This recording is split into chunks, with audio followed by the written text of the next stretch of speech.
Welcome into the best in true crime podcasting. This is True Crime Tuesday. I'm your host, Tim Dennis. October 1st, 2017. I can tell you exactly where I was. I was in my living room and I'm pacing back and forth and looking at my phone. And there's a story about the Route 91 Harvest Festival.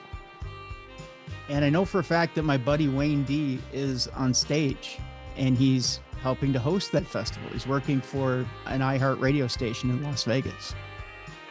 And I'm scared to death because shots have rang out. And I know for a fact that he's in that area. Both he and his wife are in that area.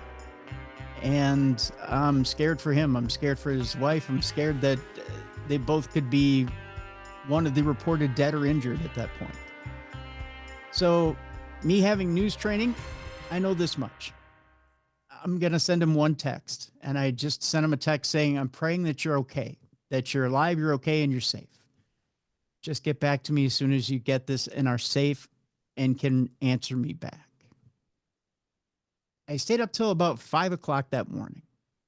And I got a text back from Wayne saying, hey, dude, thanks for the text. I appreciate it. My relatives have been blowing me up nonstop. And we're okay. And then he proceeded to explain what had happened with him. And I know he's listening. He listens to the show quite often. He and I talk a few times a week, even to this day. Wayne is now in the Nashville market and doing well. And I know it still scars him to this day, that incident. I know it's still rough for him to this day to talk about that incident. And I didn't ask him to comment about that incident today. But we are going to talk about the Route 91 Harvest Festival and that shooting with our guest today, who's gone deeper into this incident than anyone ever has. Mike Turber is our guest today, and he's done some amazing work getting inside this shooting. Stephen Paddock was the shooter that day. He got up to the 32nd floor of Mandalay Bay and did something that nobody could have done. He managed to kill 58 people that day, injure, I believe it was over 100 people that day, shooting down into a crowd. Now, at first it was reported as domestic terrorism. We know now that's not the case. Mike was the one who sorted that out. We know there were other misconceptions having to do with that day. It's Mike's work that sorted that out. We were told a bunch of other misconceptions about a lot of this. And Mike's got a wonderful documentary out there called Money Machine, which we'll link to, that you can watch, that there's a lot of misconceptions that we'll talk about today. Mike's also managed to score an interview with Stephen Paddock's brother, Eric. He's the only person.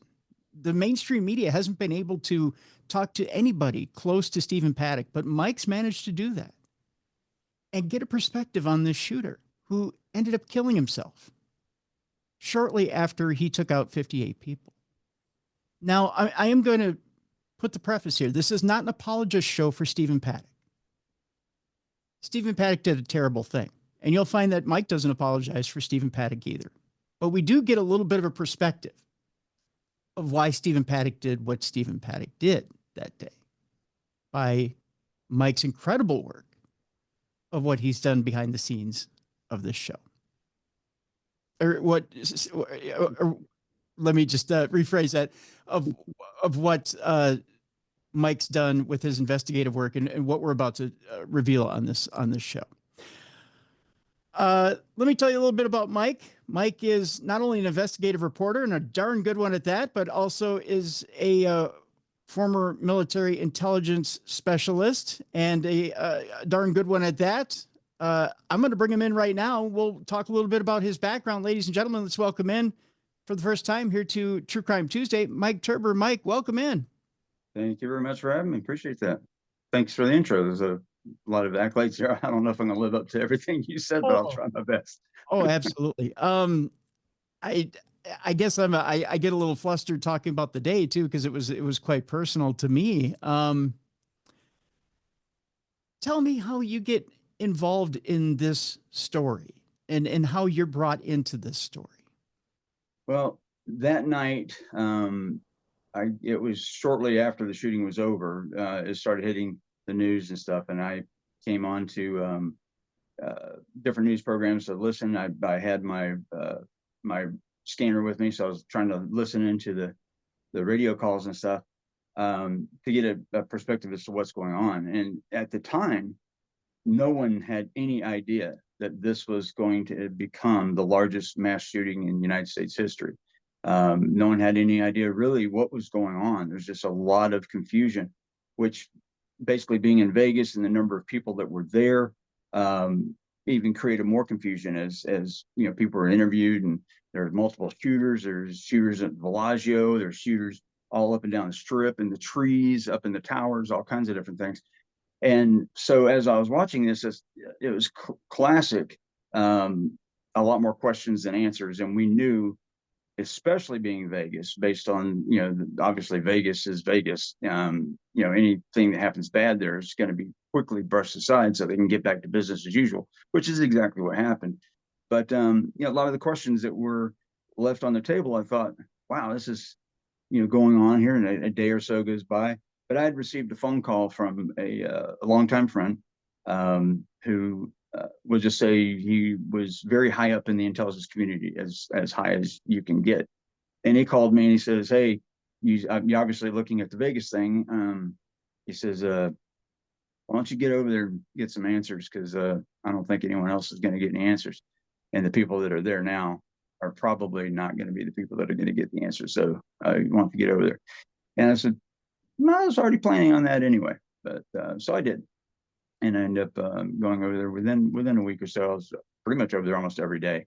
And the first person I came in contact with that actually led me into this was Catherine Lombardo.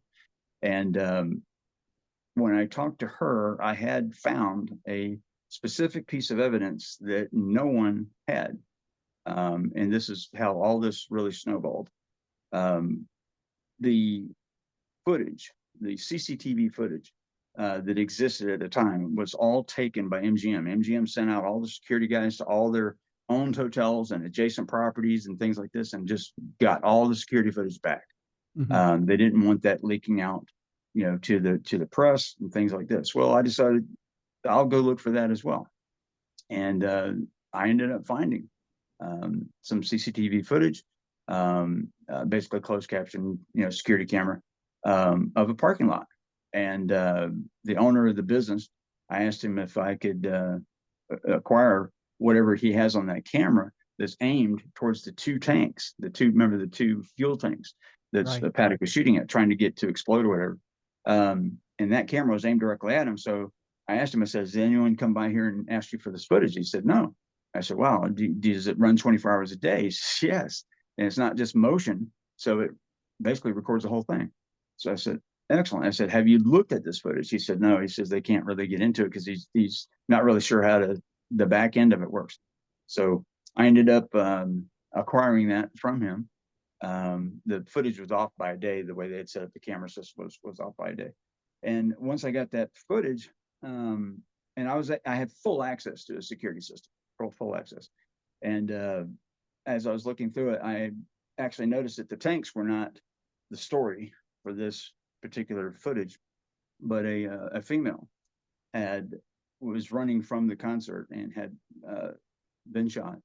And the people that were with her boyfriend and her best friend, picked her up and had pulled her into the parking lot directly in front of the camera and laid her down and stayed with her while she passed. And she had already passed at that point, but they didn't really know. And when I saw that, I had a decision to make, because no one had any footage at all, and this was the only security camera footage. And so I decided to contact one of the attorneys. The attorneys happened to be Catherine Lombardo, and I gave her the footage. And next thing you know, it's on Fox with Tucker Carlson and stuff like that. But the decision to do that was rough, because you're actually putting out footage of someone dying, and I did not really wanted to do it. It took 3 days to make that decision. But it was important because a lot of people that were there, they didn't know which direction they had left. They didn't know if they could, they might later have to prove that they were there. And so a lot of people came through that footage that I have. Hundreds of people are on that one video. So I started getting contact with a lot of the victims or the survivors and stuff, and they wanted access to the footage of the full thing. And so I gave them whatever they needed, and that was it. And that snowballed into everything else. So Catherine Lombardo was my main contact at that time. And she asked several questions. One was, how did he get the weapons to the room? Because at the time, no one knew. And several other questions were, once he got the weapons to the room, what happened? When was this window busted out? The other thing was, as far as insurance is concerned and some other issues that they had, when did Stephen Paddock actually die? When did he commit suicide? All of these questions could not be answered by normal means. The MGM lawyers, that lawyer group, were basically closed, radio silent. They were completely radio silent. No one could get any information out of them at all. And this frustrated the attorneys because they weren't getting answers. That night, you had 58 people that died that night. You've had 2 people that have died since that night. And including Stephen Paddock, you'd had 61. And then you had over 800 that were injured. Over 800. Over, I think, 400 or so that were actually shot. So out of all of this, the MGM was essentially controlling the narrative. They knew that there were going to be lawsuits involved.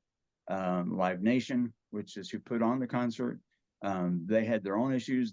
Catherine Lombardo was the first lawyer to actually file a lawsuit against MGM and Live Nation or what have you.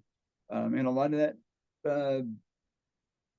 a lot of the questions that led up to them getting the answers that they needed so they can move forward in a settlement case, because in a settlement case, you have to basically prove that not only negligence was a part of it, but you also had the ability of them to actually either prevent it in the first place, or once it started happening, quickly recognize what was going on and control the situation. Neither one was done. So those were their avenues.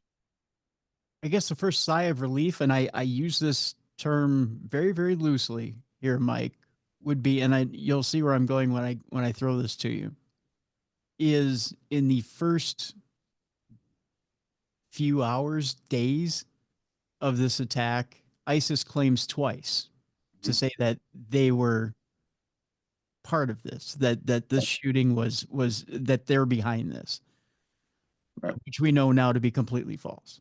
Right. And at the time that rumor did take off, and it had a lot of teeth to it. It had a lot of traction. The reason being is that ISIS is not known for making false claims. If they claim they did something, they probably did it. But and then for them to do it twice, like you said, they did it 2 times. And then that starts the conspiracy theories, which this case was riddled with numerous. I've never seen a case have this many conspiracies involved with it in one case. Of course, Vegas being what it is, MGM being what they are, and then all the different pieces of the puzzle that they couldn't put together. So this allowed people to make up a lot of different stories or a lot of different alternative theories about to what happened. So then you look at the top of the Mandalay Bay. Top of Mandalay Bay is the Four Seasons Hotel. Four Seasons Hotel is owned by Gates and also Saudi Arabia. So you have a lot of these Saudis were in town about 2 weeks prior to this.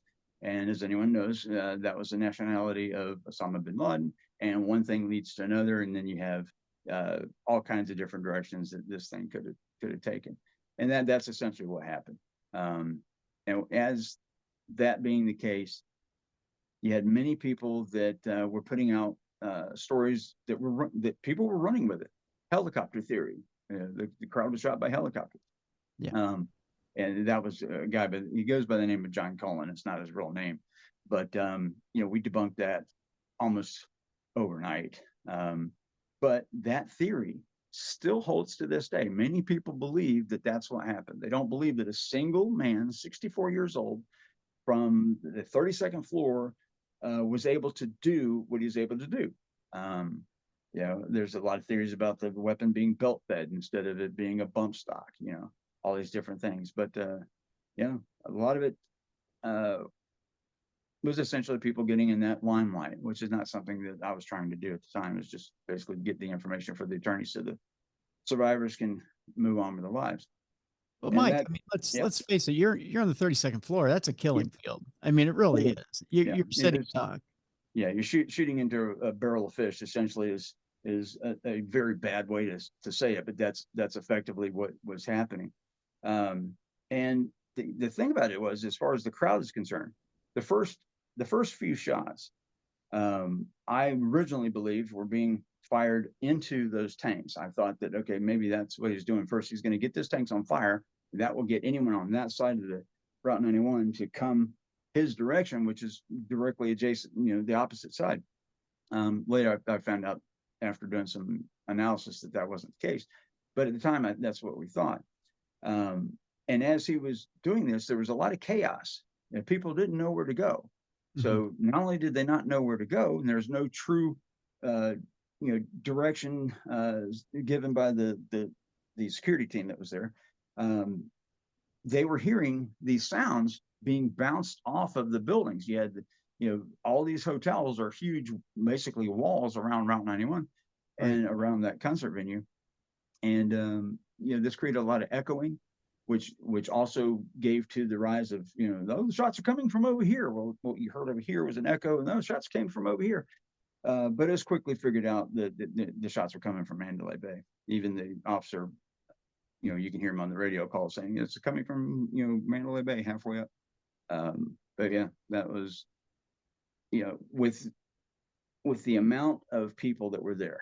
They said there were around 22,000. In reality, it was around 12 or so thousand, because they just added all 3 days together, and it was 22,000, but it was actually about 12 or so thousand. We counted them. That many people there. You had the first shots were him, I guess, lining up his sights, so to speak. And then he went full auto, essentially, with the bump stock, which is not truly full auto, but it's close enough to where people couldn't tell the difference. And 13 or so volleys. And the way he did it was, again, like you said at the beginning of this, we don't want to, put him on a pedestal by any means, but it was fairly well planned out. Instead of changing clips, he would actually change weapon. It was just, for him, he had enough money. He, when he was done with one, instead of waiting for the barrel to get too hot by changing clips out, he just grabbed a whole nother weapon and started firing with that. And that's why there's time delays in between the volleys that are there. And that was good that those time delays were there, because that allowed a lot of people to get out. But it was not a good night for there. You point something out. He had enough money. He had money and resources. And then there's an interesting story here, and one that comes from his own brother. And we'll get into that here in just a second. But he managed to amass weapons, bullets, money, and he did it all legally. And managed to get all this in an unusual way up to that room. And he got 2 rooms together and adjoining rooms at that. And put all this together. And the reasons why are actually a little astounding. This had nothing to do with a vendetta against America. It had nothing to do about a vendetta against a political idealism. It had nothing to do with anything other than a reason that I think kind of confounds me when we look at things. And having sat down with his brother, I'm still in shock as to how this much rage comes out over the reason why it came out. But I want to stick to the mechanism of him accruing all of this and how it happened. tell us a little bit about Stephen Paddock and how he goes about accruing this type of firepower. What was it about Stephen Paddock that he got that type of money? How did he do it? Well, basically, early on, he was basically an accountant, so he had that accountant's background. He actually, one time he worked for Lockheed Martin, and what he would do is he would use a lot of his knowledge of how banking systems work and things like this to acquire properties. So he acquired apartment complexes. This was the main thing that he did. And him and his brother Eric would work with him, and going in and getting the places ready to go and getting people in there and what have you. And that's essentially how he made his money. After that, after he started making his money, he had several passions of his. One of the passions was flying planes.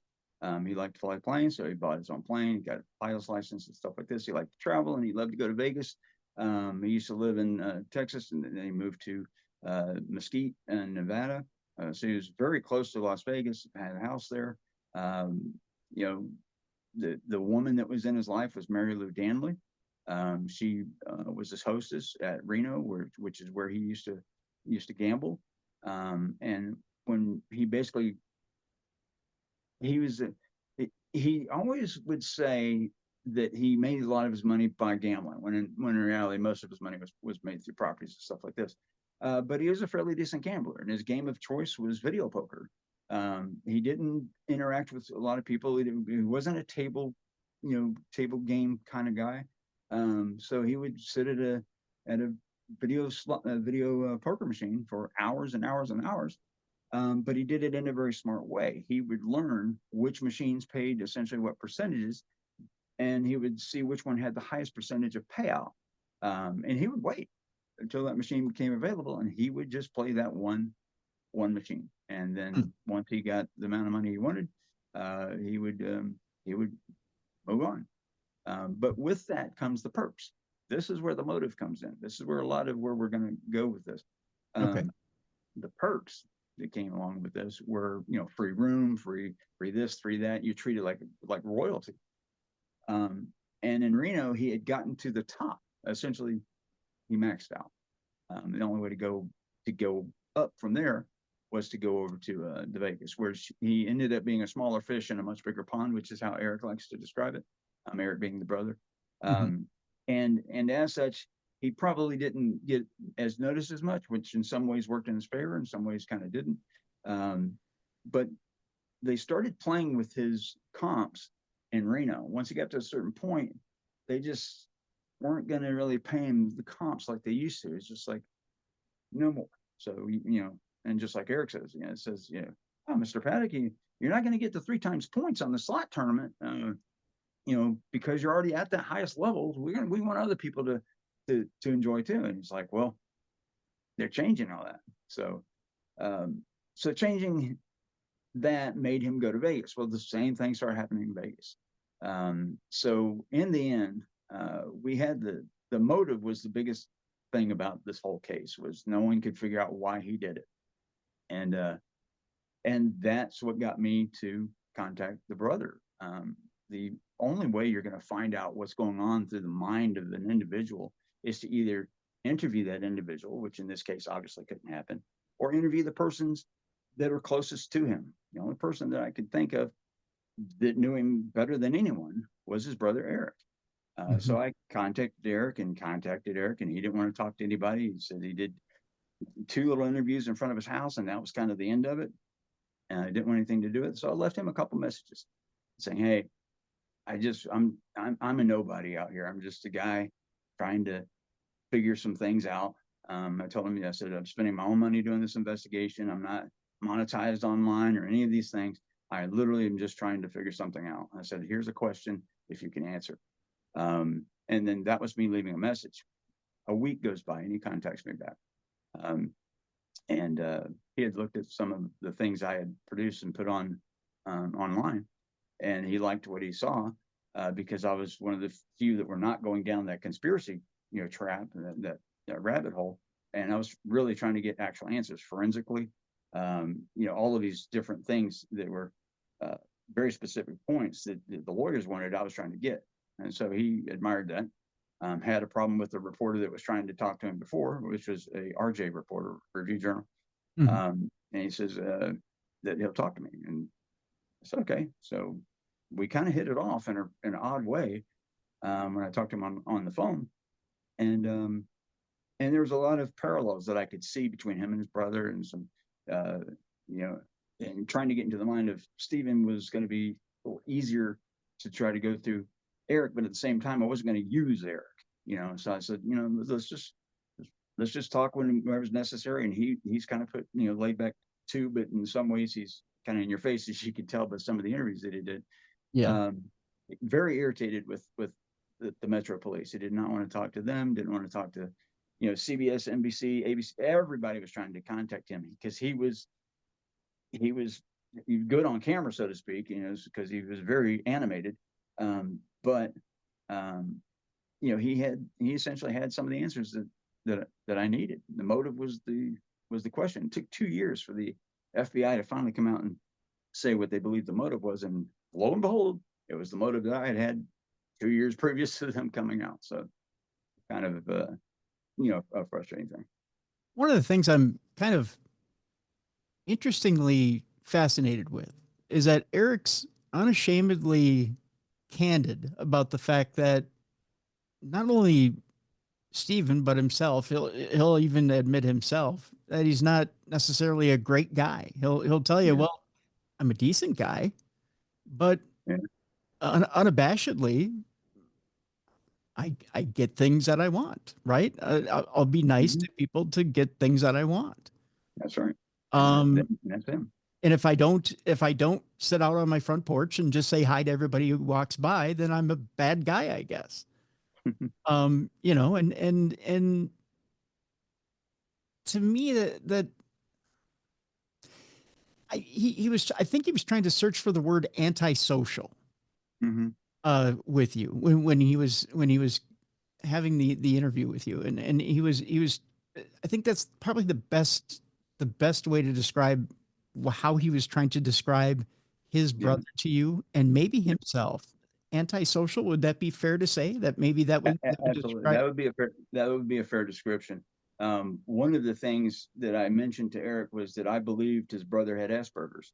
A Mhm. lot of the characteristics that were exhibited by Paddock were just that. Socially, he was very socially awkward. Did not know what to say at the right time, or just kind of like the guy that's a little bit off, but still likable, still a nice person, seemed to be, Right. and was very knowledgeable. Now, both Eric and Stephen, extremely intelligent. Right. He's one of the most intelligent friends that I have, as far as Eric is concerned. And as such, you generally can see where some parallels were there, where the two brothers kind of gelled. But keep in mind that their father, the father of both Eric and Steve, was on the FBI wanted list. He was the number one on that wanted list for a while, and for a very long time. I think Eric had mentioned it was the longest in FBI history, but that we found out that necessarily wasn't the case, but it was for a very long time. And he was able to hide in all these different areas, and so early on, a lot of people say, well, maybe he's trying to one up his dad. Is that possible? And Eric didn't see it that way. He saw that there was a issue that Stephen had, but he didn't see it. He didn't see the telltale signs that this was going to happen. If he did, he would have tried to stop it. So all of this was done. The planning and everything was done very much in secret, behind the scenes. Mary Lou Danley would be the only other person that might have some information that would shed some insight into what was going on. But she was, her lawyer stepped up and said she's not going to do any interviews or anything. And to this day, she still hasn't. But the question was there is to, the question of why. And that leads us full circle back again. He was not getting the comps like he wanted. His blood pressure medication made him sick, which was not and he had to take it, which also creates some other side effects that were not good for his relationship with Mary Lou Danley, from on the romantic side. So that was an issue. And he was being, go ahead. Well, I was going to say, before we get too deep into that, why don't we take our break? Because I have a feeling there might be other issues here too. Let's take our break. And when we come back, let's talk about the different reasons why Stephen Paddock might have killed himself and why he wanted to take other people with him. We'll talk about that when we come back. And then also when we come back, Mike, let's talk a little bit about how Vegas might have taken this tragedy and wanted to maybe cash in a little bit on this and how they turned it against the victims of this tragedy. Absolutely. Talk about that as well, because this story gets convoluted to a point where it becomes almost obscene. Yeah, very bizarre. We'll talk about that when we come back. Money Machine is the name of the documentary that's out there, and we've got a link to in the description of this program to that documentary, so you can go check out the documentary itself. It's very interesting, folks. I encourage you to go check that out. We've got links to Mike as well, so you can check out his work as well. Some great stuff out there. I've got a link to the video of the, Mike sent me a couple of videos. I got a link to the video of the actual incident itself.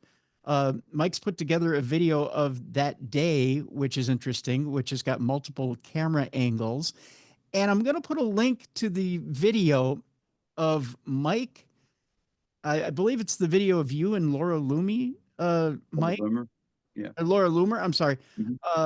Of the two of you going, and we're going to talk about this when we come back, going into Mandalay Bay, supposedly the impenetrable Mandalay Bay. Right. We'll talk about this when we come back. Sure. And I believe it was 57 times after the shooting you went. Yeah. I took her this on the 27th trip, but I've done that 57 times. 57 times. Supposedly, the elusive Mike Turber, my guest, the magician, managed to 57 times get into this impenetrable service elevator at Mandalay Bay, the same one that Stephen Paddock got the weapons into and up to the 32nd floor. The one that stevewynn claims you can't do. Stevewynn claims you can't get into without security. Our guest managed to do 57 times after the shooting. We're going to take that video and put it in the description of this program so you can see for yourself just how easy it was for our guest to do. We'll have that video as well, so you can watch that video. I was astounded, folks. You will be astounded. We'll talk a little bit about it when we come back. More with our guest, Mike Turber. Folks, again, you're not going to believe the degree of ineptitude when you start to watch a lot of what Mike has put together. It will astound and amaze you. But again, Money Machine is the name of the documentary. I want you to check it out. Link in the description of this program. When we come back, more with Mike Turber here on the best in true crime podcasting. This is True Crime Tuesday.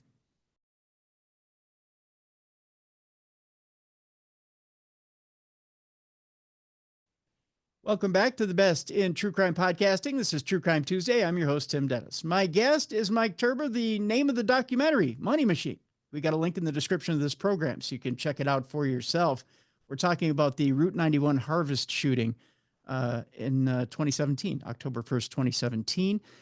And we're talking about the circumstances surrounding Stephen Paddock, Mandalay Bay, specifically how this whole thing got bungled and how how the Las Vegas Police Department, I think, kind of fed us a line, and how and the casinos for that matter, and how MGM fed us a line, and how we're digesting it to this day, and how the story how the story is formed itself. And I think how Mike has and your co-producer in this are trying to turn that narrative to the truth. Really, is that fair to say, Mike? Yeah, that's fair to say. Very, very early on, MGM decided to control the narrative as to what was going out to the public. It was pretty well understood that Sheriff Lombardo and also the Commissioner Sisolak, who was in almost every shot you see of Sheriff Lombardo, you'll end up seeing Sisolak in the background. And we knew that there is some, that Lombardo was running for re-election. That was election year. So that's why a lot of the footage that should have been out early on did not make it out, which would have shown some of the issues that they had because it was election year. And then come to find out, Sisolak decides to run for governor and uses essentially the Las Vegas shooting as a springboard to put him into that position. And later on, Lombardo runs for governor and he wins governor. So, Wow.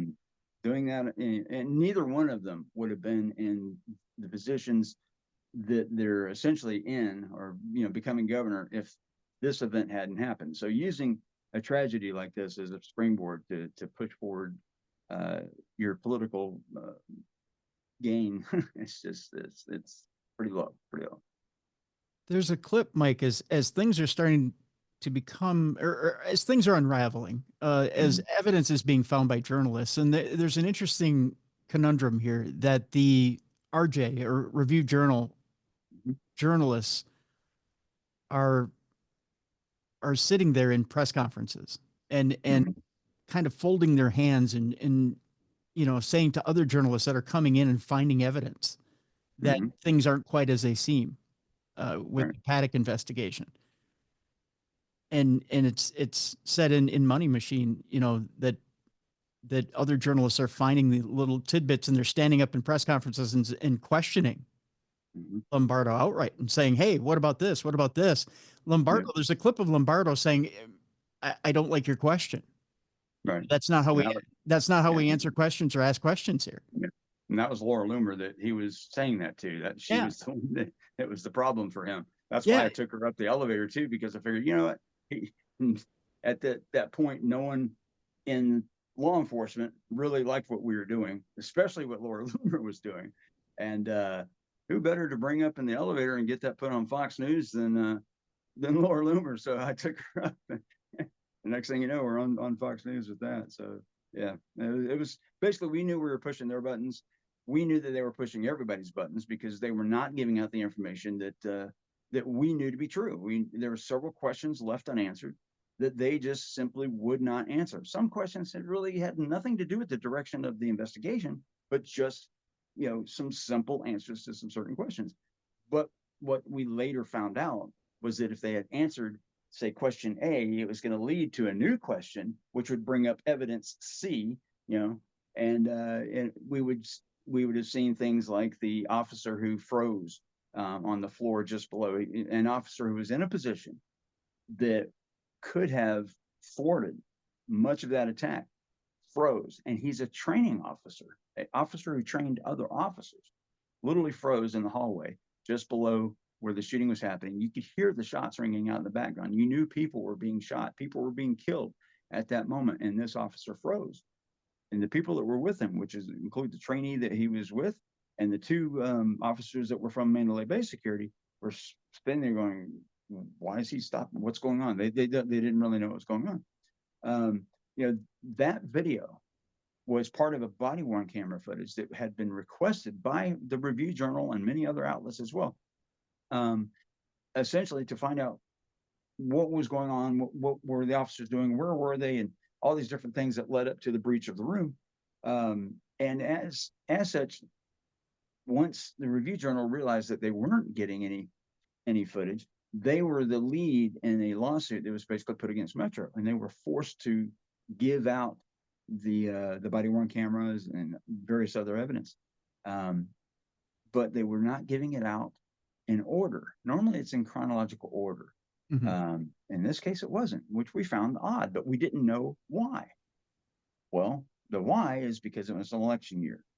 The other why is because some of the evidence that we found on some of this body-worn camera footage asked a lot of questions. Keep in mind, there's leaked images that came out from this scene.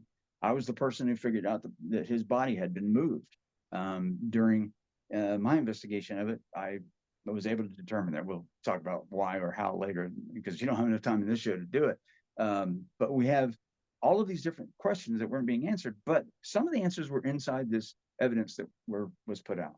And because it wasn't put out in chronological order, we figured out, after the election was over and he secured his position as still being the sheriff, now some of the questions that were asked are getting answered. One of which was that footage of the officer freezing in the hallway. That made a lot of people very upset. So there's a lot of these things that were happening, and that led to more questions, as to what was really going on here. And it's Vegas. They wanted to get back to business as usual. This thing was kind of swept under the rug, so to speak. And the MGM controlled the narrative because they wanted to control the settlement. They knew that they were going to be sued. And that brought up a lot of other questions that we brought out in the documentary. There's even minutia in evidence that's astounding. There's a scene in Money Machine where you say, there's just a way that Stephen Paddock even broke the glass in the hotel room, that he didn't shoot the glass out, he broke it with a hammer, and it'd be very easy to find out how to get this evidence. So you go about going to find it, but yet the minute you go to try and find it, there's Metro Police right there. Yeah. To try to deter you. They're trying to deter us. And one of the things was I wanted pieces of that glass and I figured that if it was shot out, the glass would be at a certain distance away. Some of the glass would be a certain distance away that probably wouldn't have been found. And if it was knocked out, which is what we found out to be the case, that it would be in a different location. So I went to these locations, and sure enough, I was able to find and secure quite a bit of that glass. One of the first things I did was to run a gunshot residue test on the glass to see if there was any residue on the glass that would show that the glass was shot out. It wouldn't be 100% guaranteed that would be the answer, but if there was residue on it, that would tell me that the glass that's on the ground had to have been shot out, because how did the residue get there? So that's why that seemed to be important. A lot of people early on didn't understand the importance of that, but the lawyers had a lot of questions that they needed answers to, because they had to go into the settlement agreement or the settlement talks with as much ammunition, so to speak, as possible. I use a bad analogy, but they needed a lot of those answers, and one of which is, at what moment did Paddock die? And that question was not answered by anyone. And so I took it upon myself to figure that out, and I was able to do so. The first interview that Sheriff Lombardo gave right as everything was settling down after the shooting was over, and it's about an hour or so afterwards, he said that their officers had engaged the suspect. And listening to some of the radio calls, that didn't sound right, because we would have heard a lot of other information going on, and that was not the case. Keep in mind, it took, I think it was an hour and 17 or so minutes for them to breach that room. That's a long time. So the shooting started at 10:05, and they didn't breach the room until after 11 something. I can't remember the exact moment. It was like an hour and 17 minutes or something like that later, for them to finally get to the room and breach it. And they were right by one of the locations where the SWAT team is known to assemble and to breach that room. But they ended up putting a ragtag SWAT team together to breach the room, and they did it. And even so, one of the other pieces of footage that was not released before the election was that during the breach, an officer, the breach into the second room, an officer let off a 3-round burst into that room. So there was another, this, because the breach of the door was such a drastic explosion, I guess it just startled him, and he boom, boom, boom, you hear 3 shots. And I'm like, wait a second, did I just hear 3 shots? And you're listening to the audio, and I'm sitting there with headphones on, just trying to analyze all of this audio to see if the officers are saying inappropriate things, or when was Stephen Paddock's body moved, all these different things. And I knew I heard it. And myself and another investigator, he also had heard it, and we couldn't believe that that's what we were hearing. But that officer had accidentally fired off a 3-round burst. That was not revealed. When an officer's weapon is fired, they have to report that. That was another thing that was pushed under the rug. They did not want that information getting out. So quite a bit, actually. Wow. There's a lot of information that they didn't want out from this case. And it seems like every little bit that they don't want out, you seem to be tripping over and digging back up. It's kind of an interesting interesting bit there, Mike. Are there still pieces of information you're finding, or is it stuff that you've pretty much dug up everything that they've tried to bury? Yeah, we don't know what we don't know, but there's every question that either the lawyers had or I found myself having, we were able to answer. There are some rather bizarre surprises that happened. One of them, the major ones being that during the settlement, the judge that they decided to choose to be the judge that would handle the settlement case. And the settlement was hovering somewhere around 800 million, 850 million, somewhere in that range. And we were trying to figure out, why is it staying at this amount? I mean, this is the largest mass shooting in U.S. history. This is hundreds and hundreds and hundreds of people that have been joined into this case. I can now say how many people it was. It was about 4,400 people that joined on the case.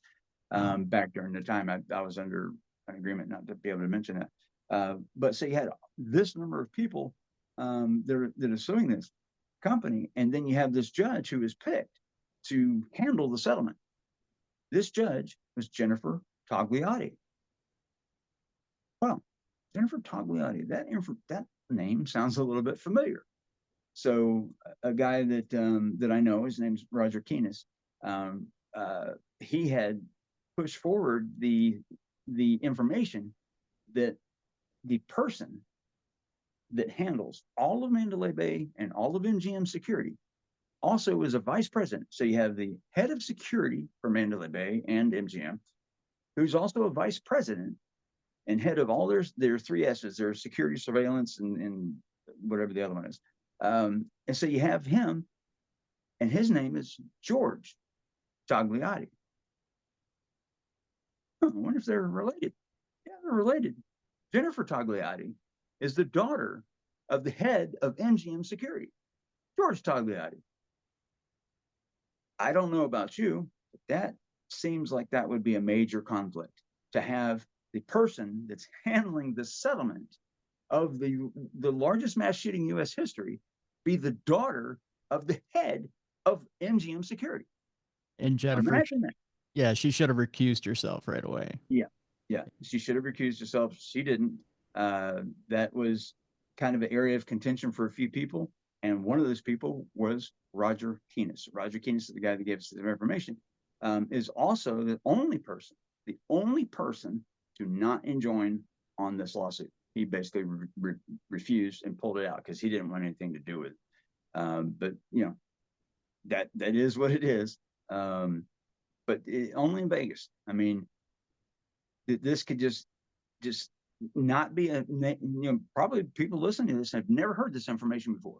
It was not put out there on the news. But this, to me, is one of the most major, most egregious things that you could do, is have the daughter of the head of your security handle your settlement and the settlement case.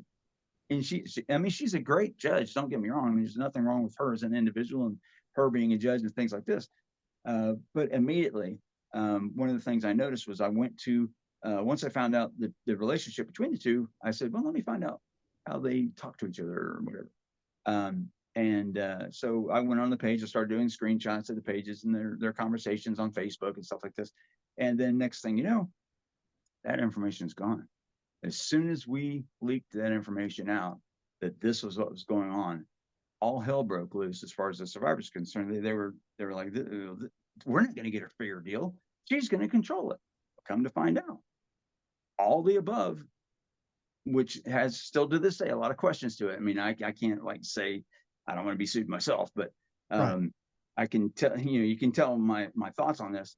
But the question of the $800 or so million settlement of it staying at that amount was simply because that was the maximum of their outlay on their insurance. The insurance was going to put out $750 or so million, or right around that mark. And then they're like, oh, okay, now I see why they wanted to keep it that amount. So out of all of this, MGM was only out of pocket about $51 million. That's it. And that may sound like a lot of money to some, but in this type of a case with this number of people, not really.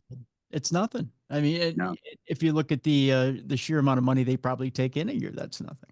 Yeah, and then divide the settlement over that dollar amount over 4,400 people. Yeah. Yeah. So, yeah. That's nothing. That's really nothing. Hmm.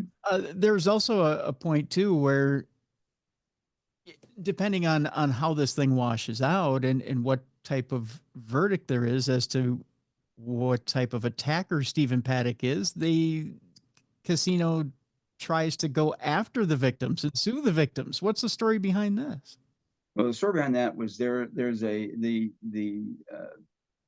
basically it's a part of the Safety Act that stipulates that if someone if it's ruled a terrorist type of attack, then that would pull it into being a federal type case.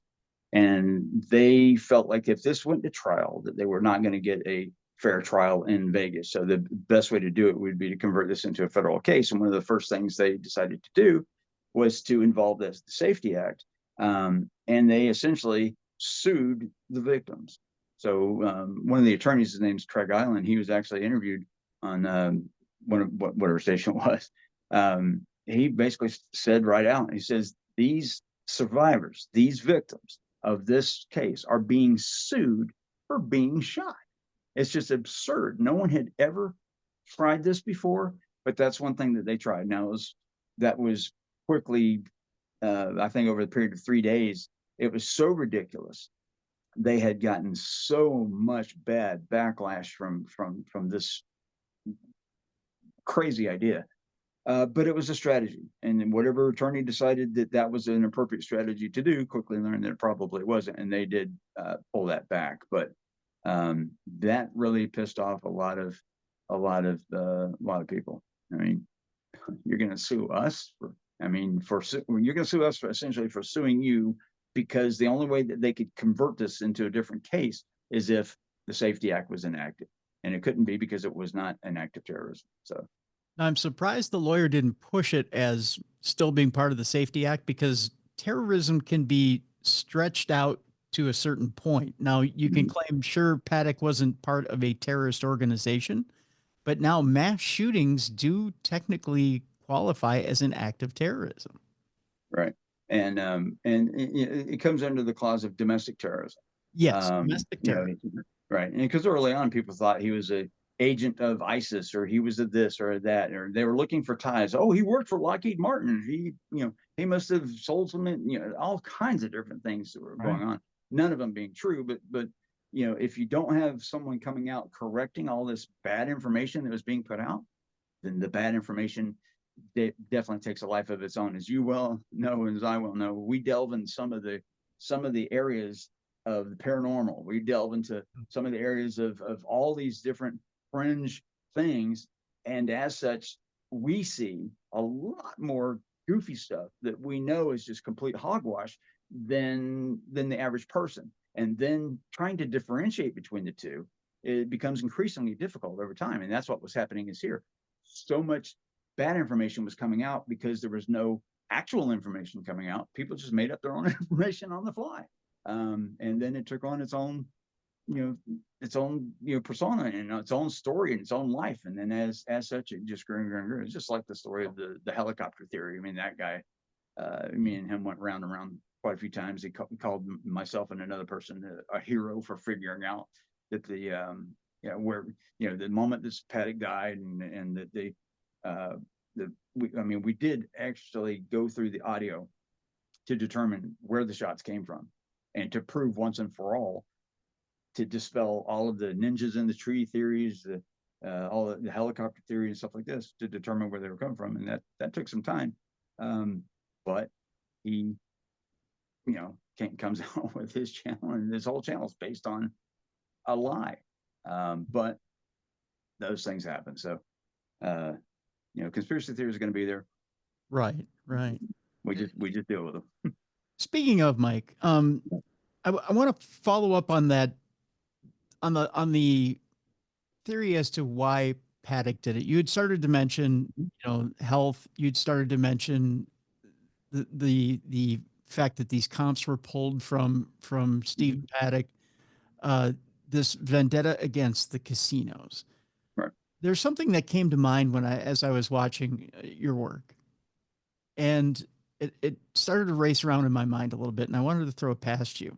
Sure. As you know, the fact that it keeps being brought up over and over again, a man who's about to commit suicide generally leaves a note or has a manifesto. And it keeps hitting me right between the eyes. Who says he didn't? Well, we couldn't find any. There was some early on question. There was a laptop that was in his room where the hard drive had been removed. Mm-hmm. One of his, in looking at his history on Chrome, it was determined that he had looked for ways to pull that hard drive out and to get rid of it or whatever. And that was a issue. We thought, well, either A, there's something on there he doesn't want anybody to see because it's bad, or B, there was something on there and he later decided to change his mind. So Eric and I sat down and we brainstormed. Let's figure out why he would not leave a note, assuming that he didn't, why he would not leave a note. And the only thing we could come to is based on our understanding of Paddock, and based on my knowledge in talking with Eric, was that he did it because it would screw with their minds. That was his thing. It was like, okay, I won't leave an answer as to why this is done. I'm not going to put out a manifesto because what's he want him to do? The only thing on the manifesto would be for himself. Essentially, is like, okay, you got to treat people better when you're doing their comps. You can't take their comps away. The average person reading this in a newspaper would go, "Who gives a shit? No one cares." Sorry about that, the language. No, that's sorry. But so that would be an issue that wouldn't make a lot of sense. And that's what Eric basically told me, that he would do that just to screw with people. And he basically, if that's what he did, he essentially accomplished it, because there was a lot of things that we couldn't get answers to. And even to this day, there's still some things. I mean, I talk with Eric, periodically, and one of the things that came up was there any indication, any sign? He says he racked his brain for a long time, looking at text messages and emails that had gone back and forth, trying to figure out, was there a sign? Was there anything that would lead him to think that this might be a possibility? So nothing at all. But even like one word, gotcha, or I burn the kingdom down, or something even boastful to Stevewynn, you would think there would be something, right? Yeah, you would think, but when you think about the bigger picture, if we had the answers, we wouldn't be asking the questions to this day. True. But 8, 9 years later, so we're looking at a very long time of this. If he would have gave us all the answers, he wouldn't be talked about. This case is unlike any other mass shooting, period. There just is nothing like it. He doesn't necessarily fit the profile of what you would think, although probably the most dangerous person on the planet is a middle-aged white guy. So that seems to be the case. But he's 64 years old. Had money. He had lost, his money had dwindled a little bit before this, but not by so much that he couldn't work his way out of it. And he had, he had a lot going for him. But what was not going for him was something internal to him that only he would know, that we could start to surmise. His relationship with Mary Lou Danley was on the rocks. He couldn't fly his plane anymore because of his blood pressure. His blood pressure medication made him sick. It also, had issues in the other department. And that, combined with people messing with him, is the way he looked at it, because he wasn't a loud person. Stephen never yelled, never raised his voice. That was adamant. Eric was adamant about that.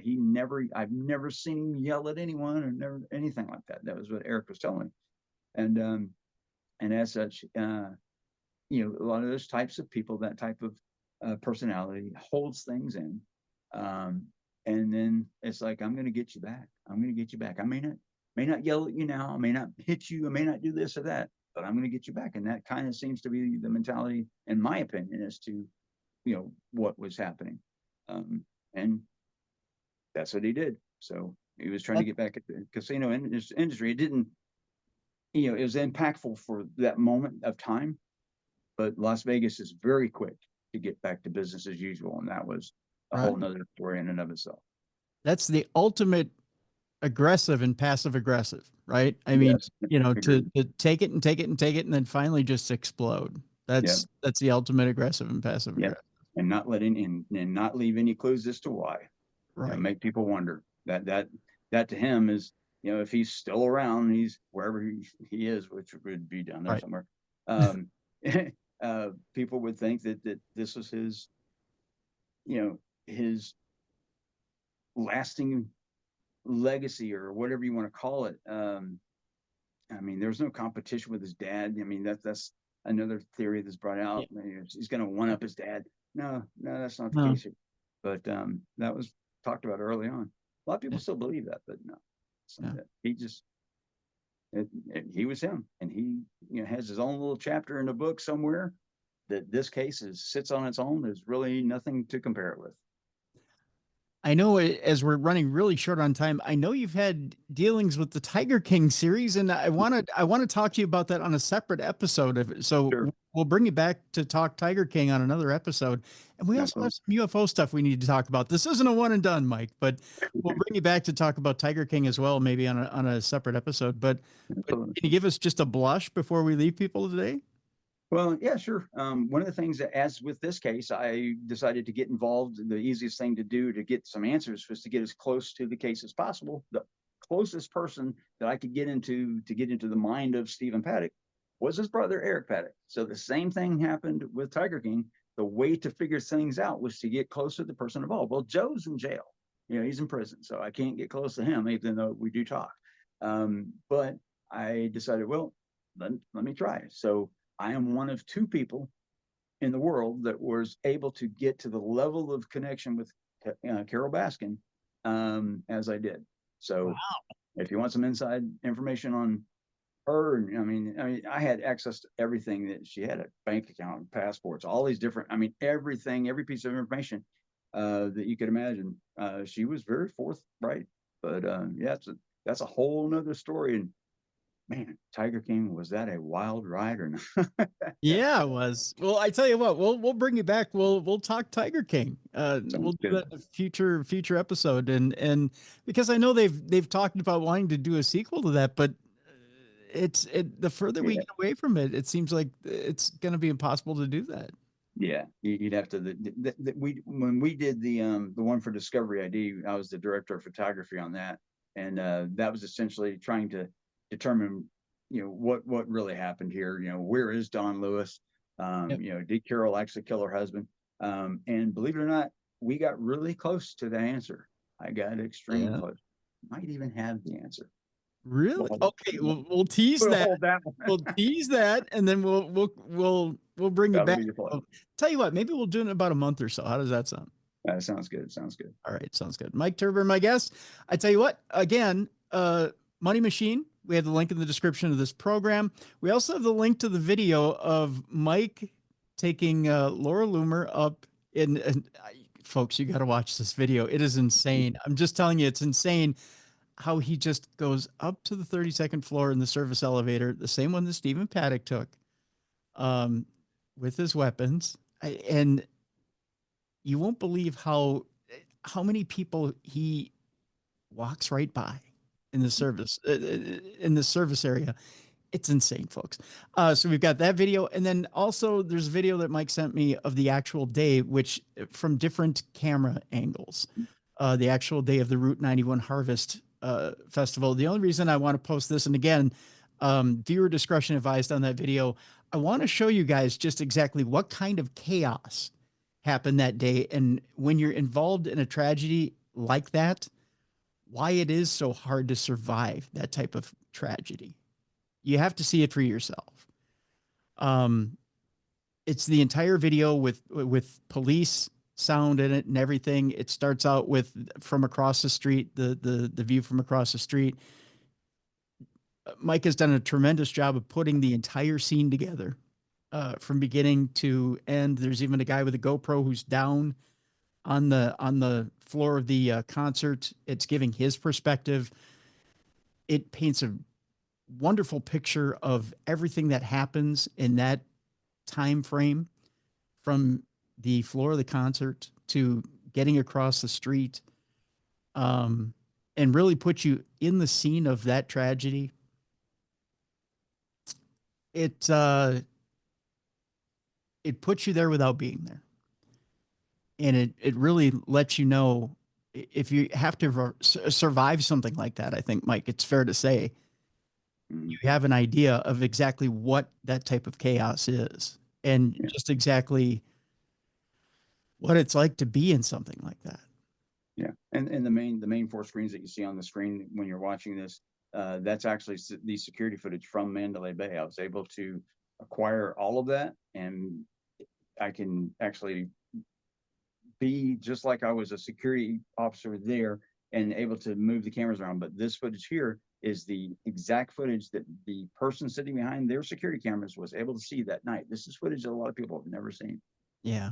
Yeah, it's important stuff. Well, Mike, I thank you so much again for your service and everything you've done for us. It's I tell you, it's important. I don't think people thank investigators that much for what they do to bring the truth to light. It's important work. So I want to thank you, my friend, for everything you've done, and man, keep hitting that pavement, keep bringing the truth to light. That's important work. So, and we'll have you back. We'll talk some Tiger King.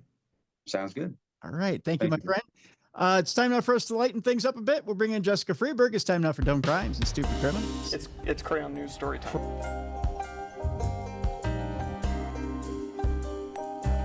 What happened with this dude, Christ Bearer? I heard he cut his penis off and then jumped off a balcony. Suspect pulls gun from butt, shoots twice at Denver police. What is your emergency? I need help. And what's the problem? I'm too high. You're too high? Yeah. It's that time again, the time you've all been looking forward to. It's time now for Dumb Crimes and Stupid Criminals. And with that, we need a co-hostess. And so what we do is we float on those storm clouds because it's raining to beat the band here in the Twin Cities.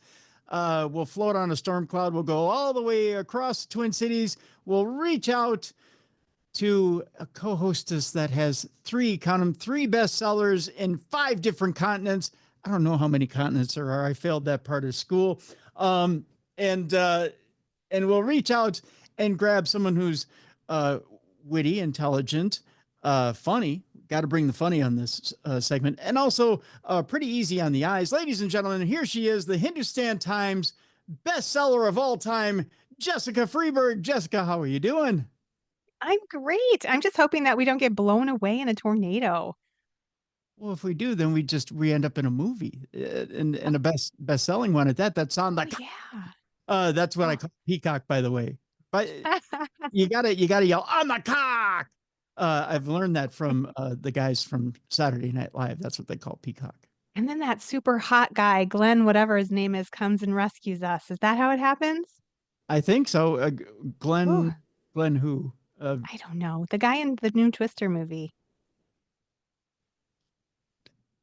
What's his name? He's also in the new Ram truck commercial that was on the Super Bowl. Harrison Ford? No. No.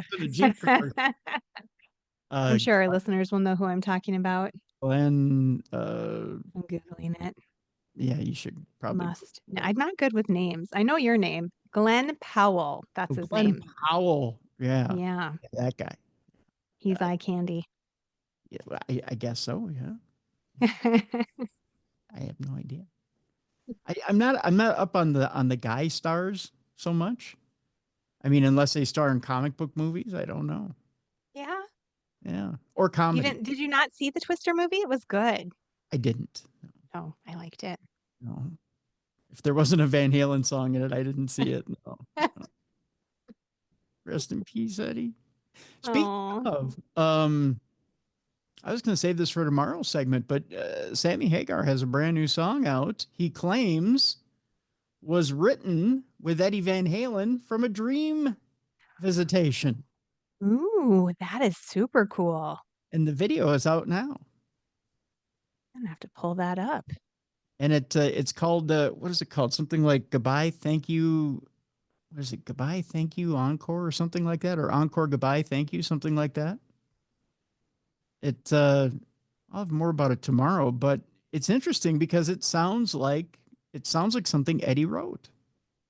That's really cool. Yeah. I totally believe in channeling, especially for artists. I think that we do that all the time. In fact, that's like part of my practice. When I sit down and start writing, I do a meditation and I kind of like release myself of the need to be in control, that I'm just a conduit of whatever should be written.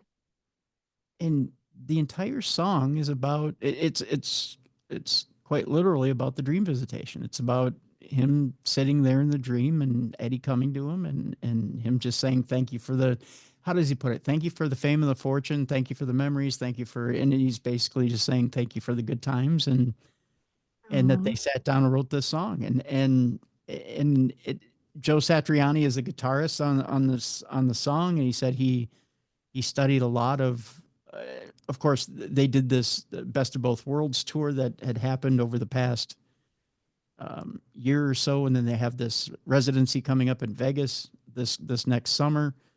And he had studied a lot of the way Eddie played, and he basically came up with, from what Sammy remembered from the dream, he had written the body of the song, and then he had written the solo accordingly, according to how Eddie did his solos. And Super it cool. sounds a lot like Eddie. It sounds a lot like Eddie. So it's kind of spooky. It's kind of a spooky song, but it's really cool. So Love it. yeah, kind of cool. Kind of cool.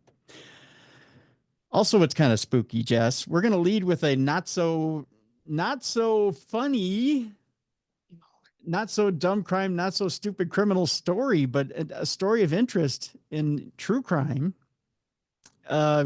We'll tell you that one of Jeffrey Epstein's most prominent abuse survivors actually died by suicide this past week.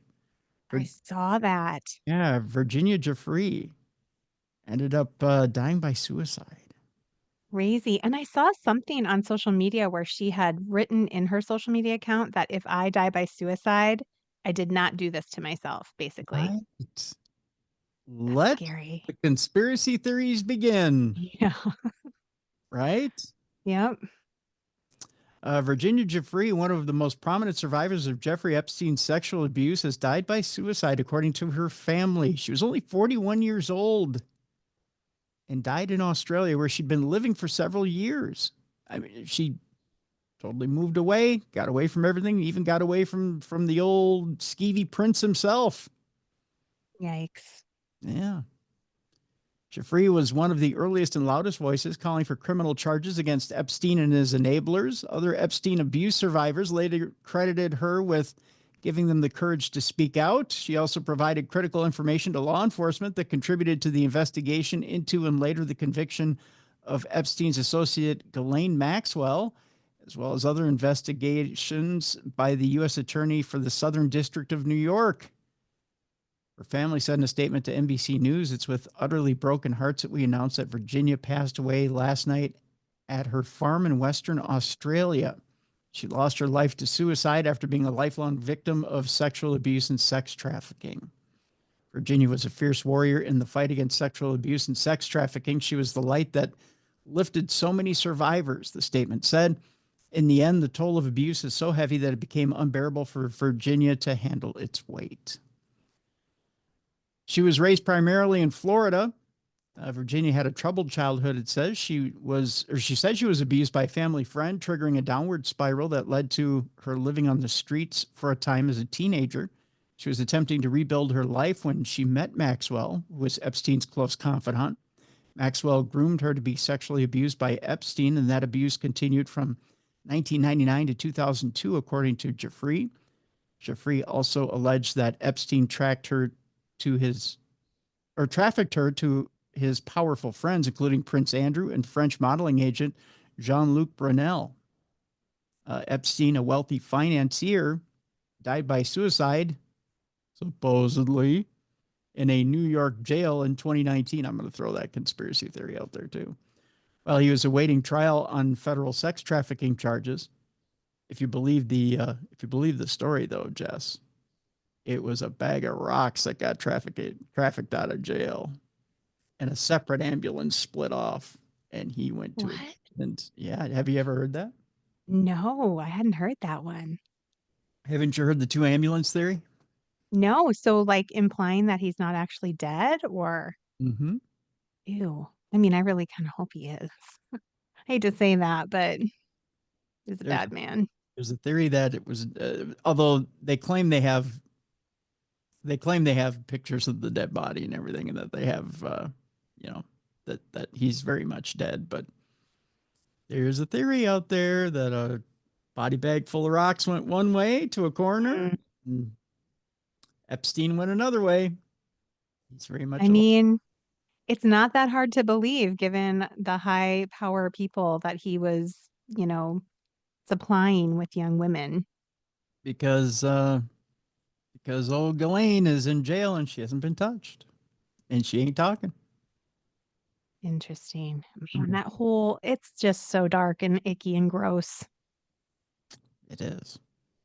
Speaking of, Maxwell, a former British socialite, was found guilty on 5 counts of sex trafficking in 2021 for a role in recruiting young girls to be abused by Epstein. Jeffrey filed a federal lawsuit against Prince Andrew in 2021, alleging that he sexually abused her when she was 17. Andrew, who stepped back from his duties as an active royal as controversy related to Epstein swirled around him, agreed to settle the case for an undisclosed amount in 2022. He's denied having sex with her. Brunel, who headed several modeling agencies, was charged with sexual harassment and rape of at least one minor in December 2020.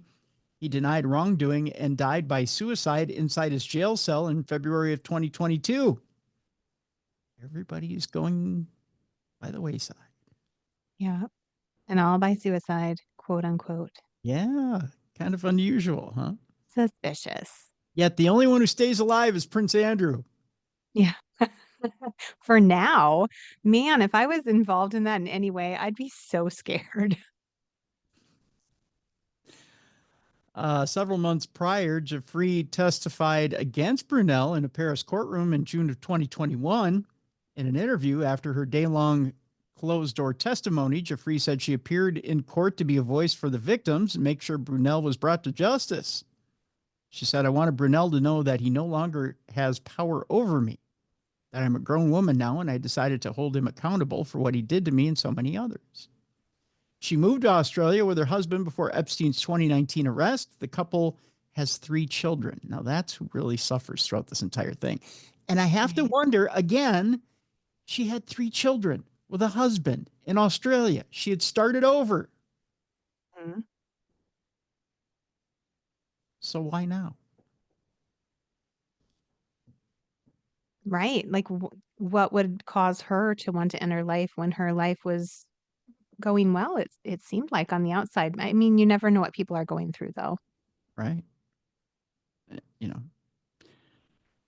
Um,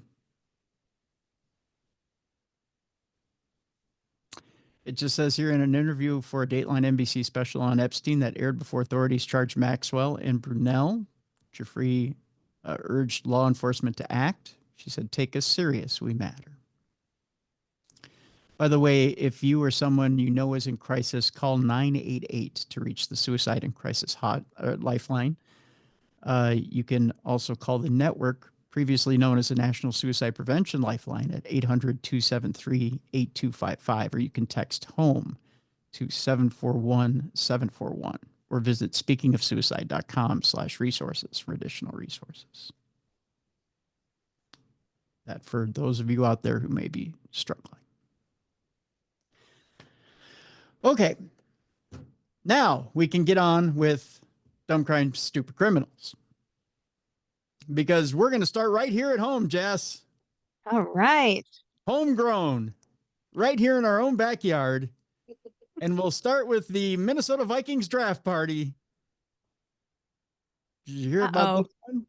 No, what happened? Take a sip of my purple Kool-Aid.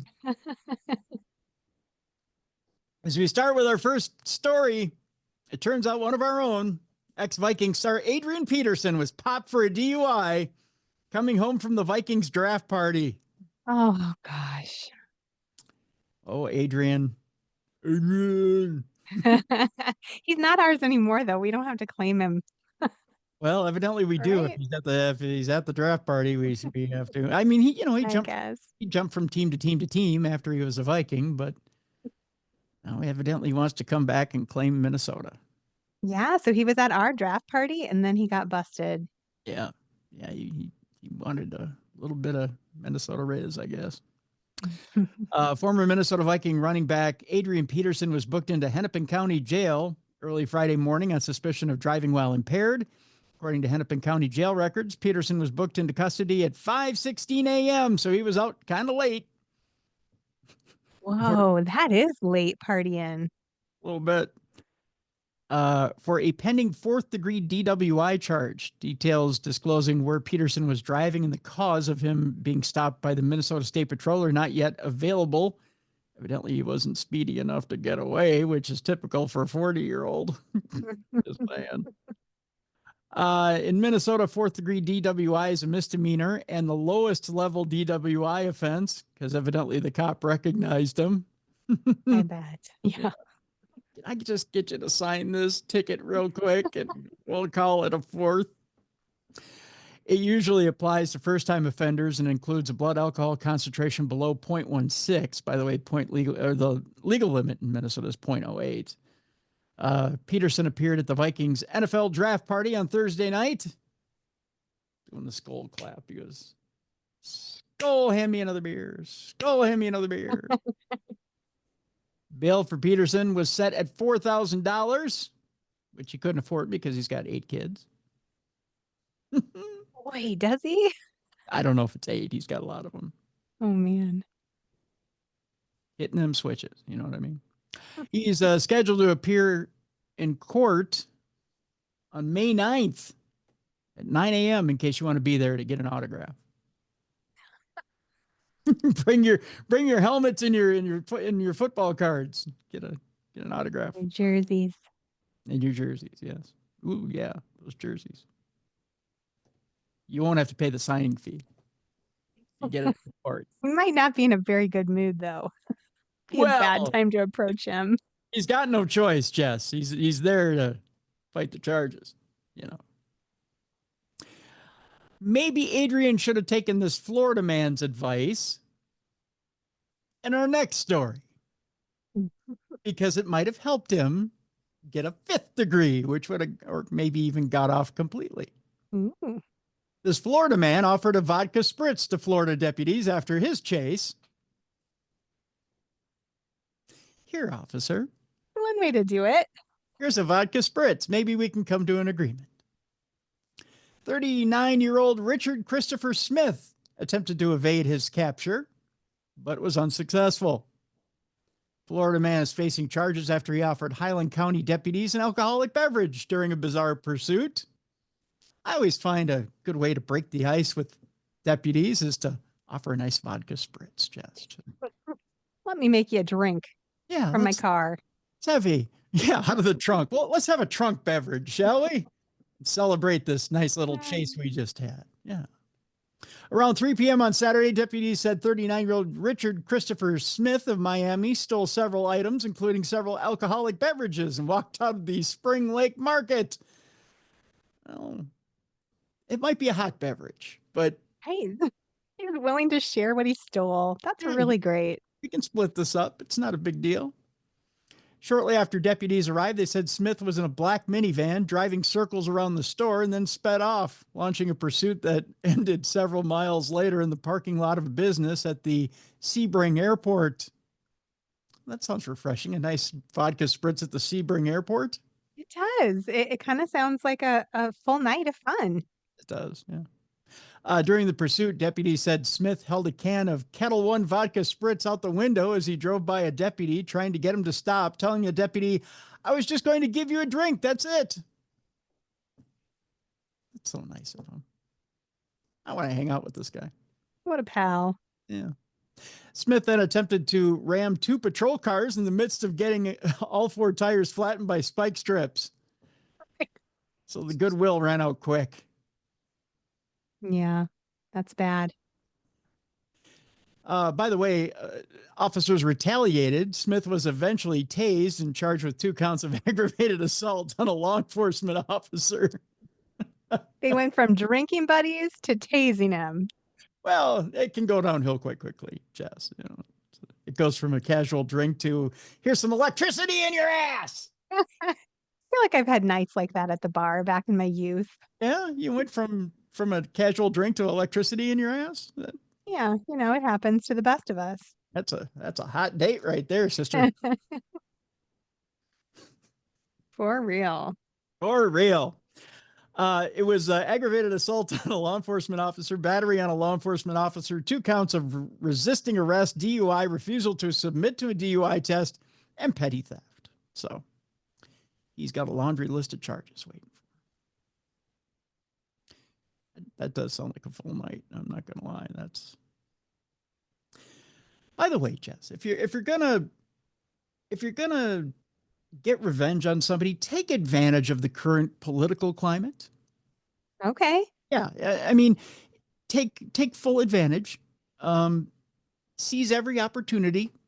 Get your full revenge. Sink your teeth in, and really get that person good. I can't wait to hear about this. We're staying in Florida because they know how to do it right. A Florida woman has posed as an ICE agent to kidnap her ex-boyfriend's wife. Dang. That's cool. Yeah. We're deporting you. Oh, that's evil. That's bad. LaTrance Battle is accused of robbery and impersonating law enforcement. I kind of want him back, and I kind of want to send you to a different country. And if I could, I would. So I'm going to pretend. Yeah. Yeah, that's the moral of the story. A Florida woman has been accused of trying to kidnap her ex-boyfriend's wife, according to the Bay County Sheriff's Office.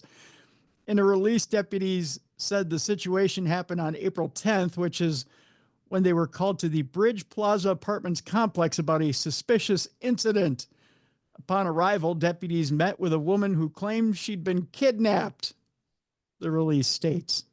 Investigators said they were able to figure out that another woman, identified as LaTrance Battle. By the way, I once did a LaTrance battle with somebody in a dance-off. Did you win? I did, totally, with the LaTrance battle, because you look them deep in their eye and they're like, and they freeze like. And then they can't move. Yeah, and then they can't move, and then you pop and lock like this. Ooh, See how I did that? Yeah. Only people on video could see that. If you're not watching video, you're missing out. You really are. Can you do that? Can I pop and lock? Can you pop and lock? Can you? I don't know. I can do the running man. I can do the funky chicken. I can do all kinds of, 90s moves. I'm surprised I could still do that with a broken neck. I feel like you get extra points for that in your dance off. Yeah. The fact that you're broken in so many ways. Yeah, I'm broken. And so thank you. I am broken in so many ways. I have a lot of exes to thank for that.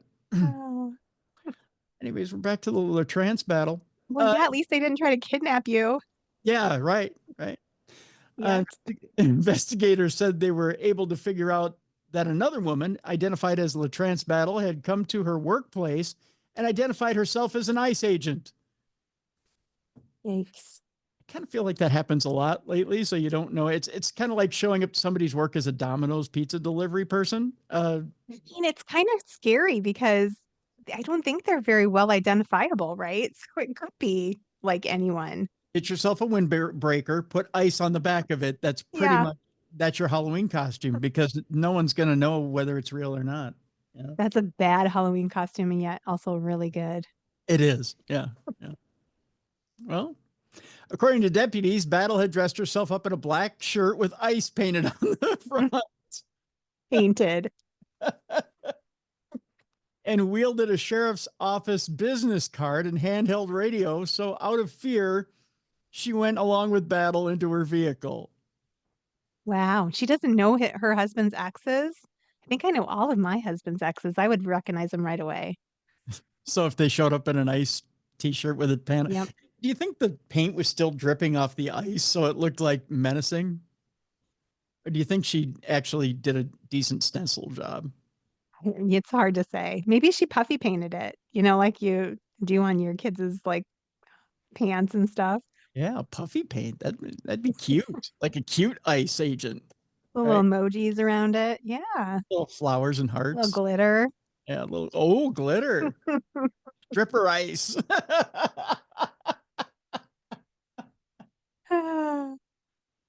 I'm here to arrest you. Put these cuffs on. Yeah. How fun. How fun, the ice agent. How fun. The victim confirmed that she genuinely felt as if LaTrance was an ICE agent at the time, and she's in the process of becoming a legal U.S. resident, the release reads. So don't trust her. That's so scary. I feel really bad for her. That would be terrifying. Yeah, it would be. It would be. But while they were both in the car, a battle forcefully snatched the woman's phone from her as she tried to contact her lawyer and husband. Gimme.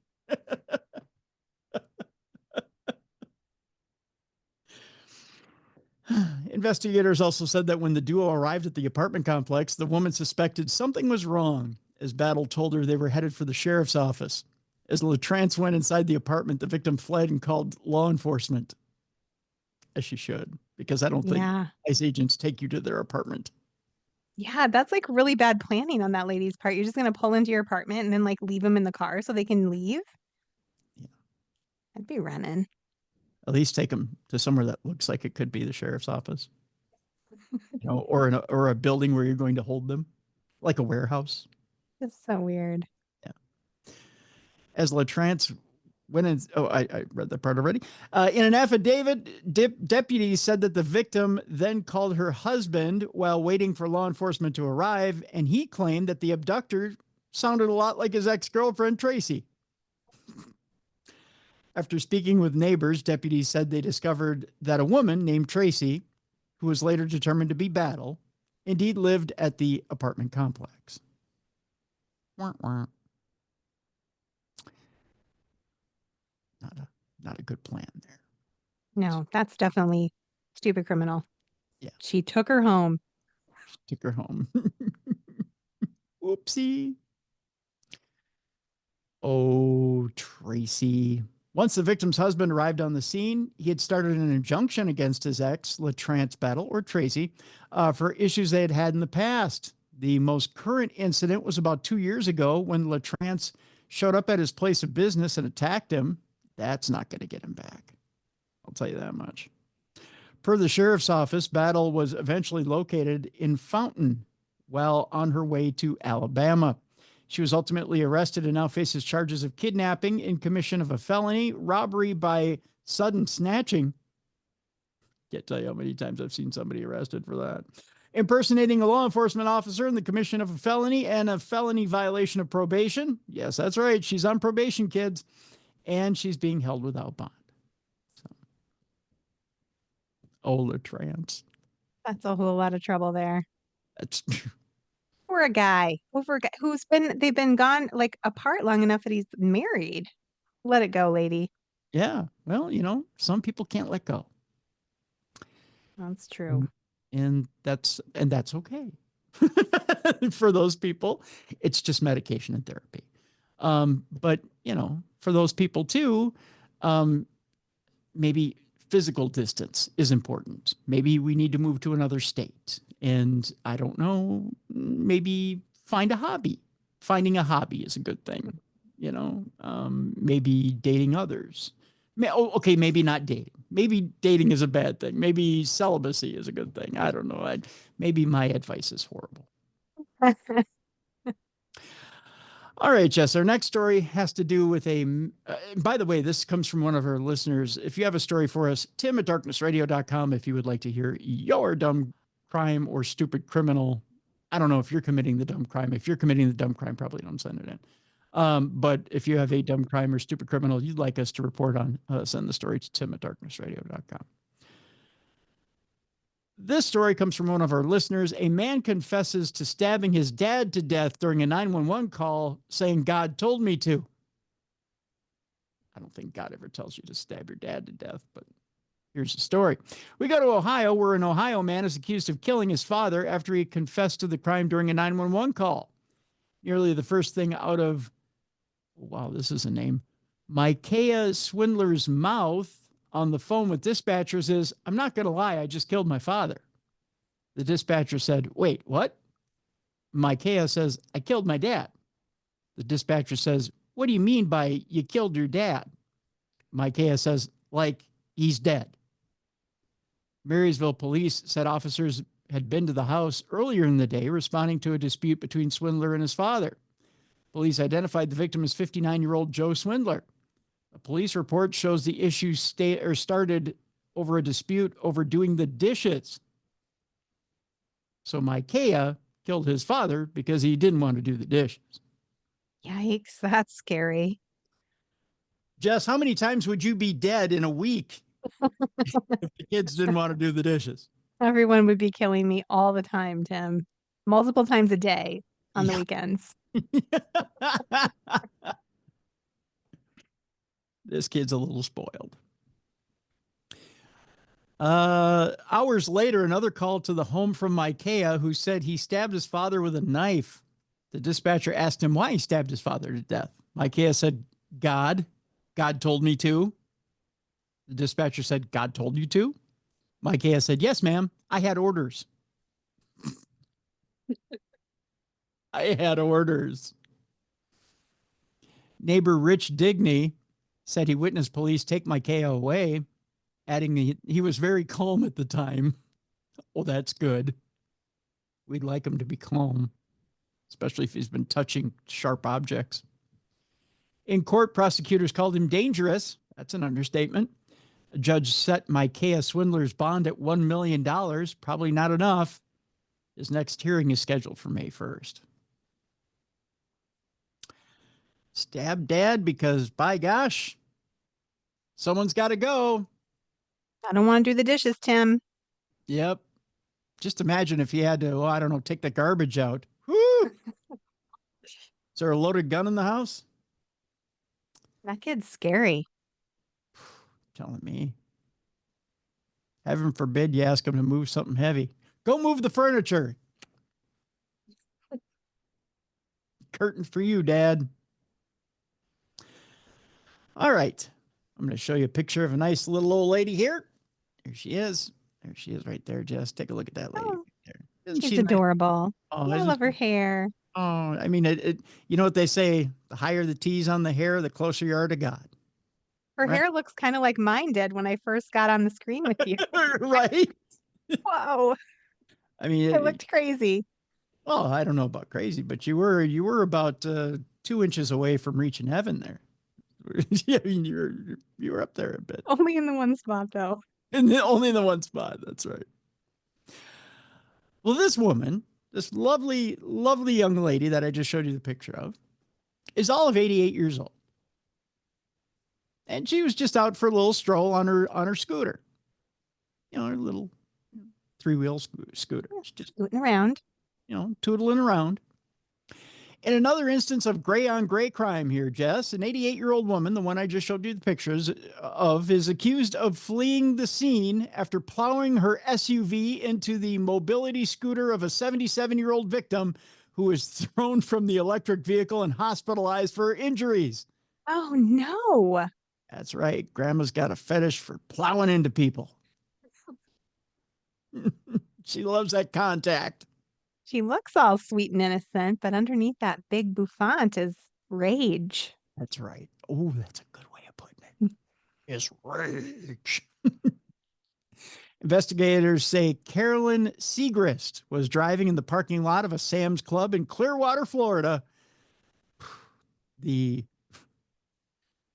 octogenarian rage capital of the world, Clearwater, Florida. At around 8:30 a.m. yesterday when the crash occurred, Segrist, cops charge, struck Laverne Hampton's mobility scooter. I think that's the name of a song. Laverne Hampton's mobility scooter. With the front of her Buick Envision. Yeah, she hit it with her SUV. Oh, that is crazy. Wasn't lying when I said that.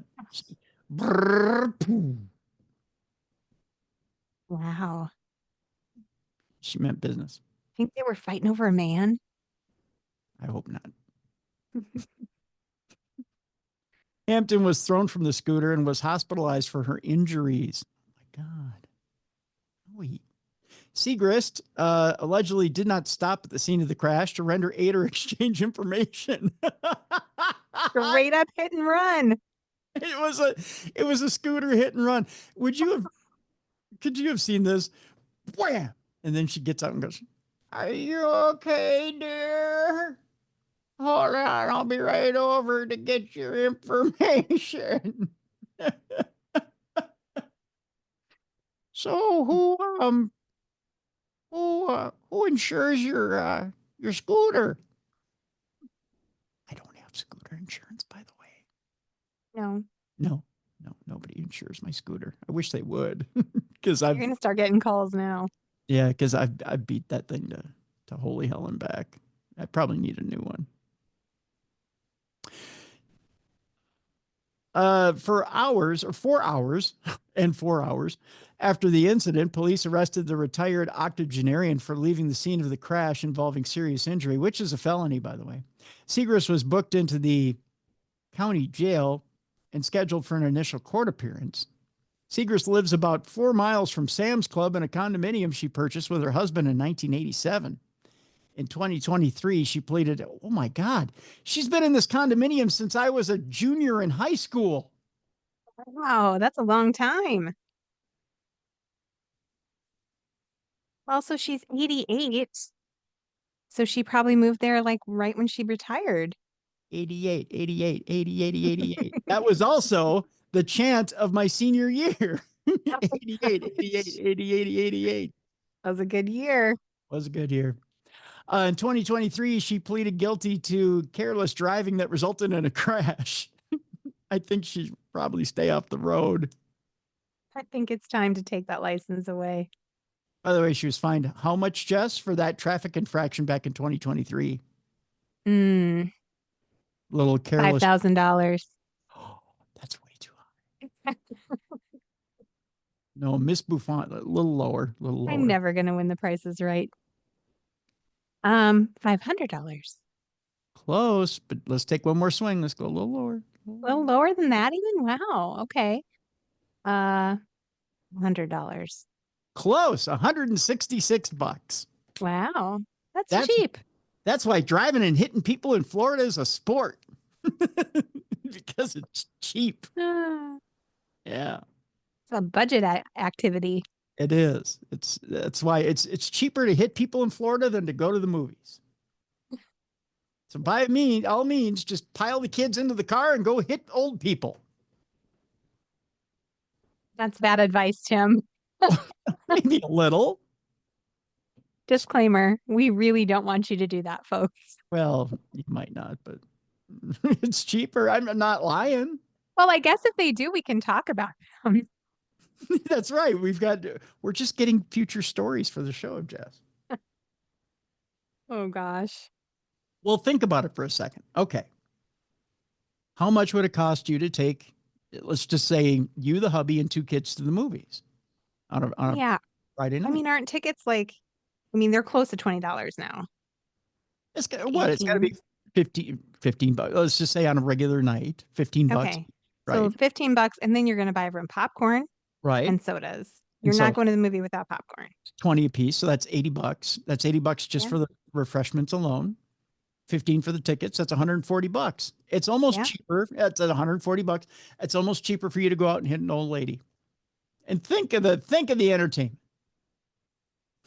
While you're waiting. It's definitely cheaper than going to like Disneyland, taking the kids to Disney. Yeah, it is cheaper than going to Disney. Yeah. I mean, we're not advocating hitting an old lady and watching her writhe in pain by the scooter, but hey. But that way you can teach kids about anatomy too. As she's laying there with the broken bones, you can say, look at that compound fracture. Now, see, if we were to repair that, here's what we do. See that femur poking out of her skin? Yeah. This is how we fix it. We're not going to, but this is how we fix it. It's all about education. That's right. It's all about education, Jess. See? And that is how we spend our Saturday nights. In Florida, not here. Speaking of Florida, a Florida man was, by the way, this is another story from another one of our listeners. My S's are important. That's what they tell me. A Florida man is busted on an Amtrak train with a small arsenal of weapons. Small arsenal in quotes, air quotes. I feel like if it qualifies as an arsenal, it's not small enough. By the way, he also is the Cowardly Lion, if you can see his picture. Oh my gosh. He Yeah. was. Yes, the Cowardly Lion was busted with a small arsenal of weapons. on If they Amtrak. were casting for the modern day Cowardly Lion, that would be the dude. Either that or the Cowardly Lion had sex with Post Malone. Don't you think? Yep. Yep. The Cowardly Lion and Post Malone had a baby. Yeah, and there it is. 34-year-old Jeffrey Kennerk, a 34-year-old from Fort Lauderdale, Florida, was indicted after being caught with a small arsenal of weapons on an Amtrak train in Trenton, New Jersey. The discovery began when a New Jersey transit police officer noticed an unattended zebra print suitcase. Of course it was. At Newark Penn Station. Inside, authorities found a handgun with a loaded 18-round magazine, an AR-style magazine, and an AK-47-style rifle with multiple loaded magazines. What was he doing with all those guns? He's going to a peace rally. No, he wasn't. Kennerk was found with assault weapons, large capacity magazines, handguns, silencers, and a booby-trapped rifle that discharged during his arrest. Oh gosh. Yeah, well, everything was loaded. Well, except for him. He faces several charges, including possession of a weapon for an unlawful purpose, aggravated assault, and endangering others. New Jersey Attorney General Matthew Platkin stated this defendant allegedly hauled a small arsenal of deadly weapons and ammunition through busy transit stations and on a train filled with passengers. Deputy Attorney General Karen, I believe this is Brachusk. It's a Nailed great. it. It's a great Polish name. I didn't stick the landing.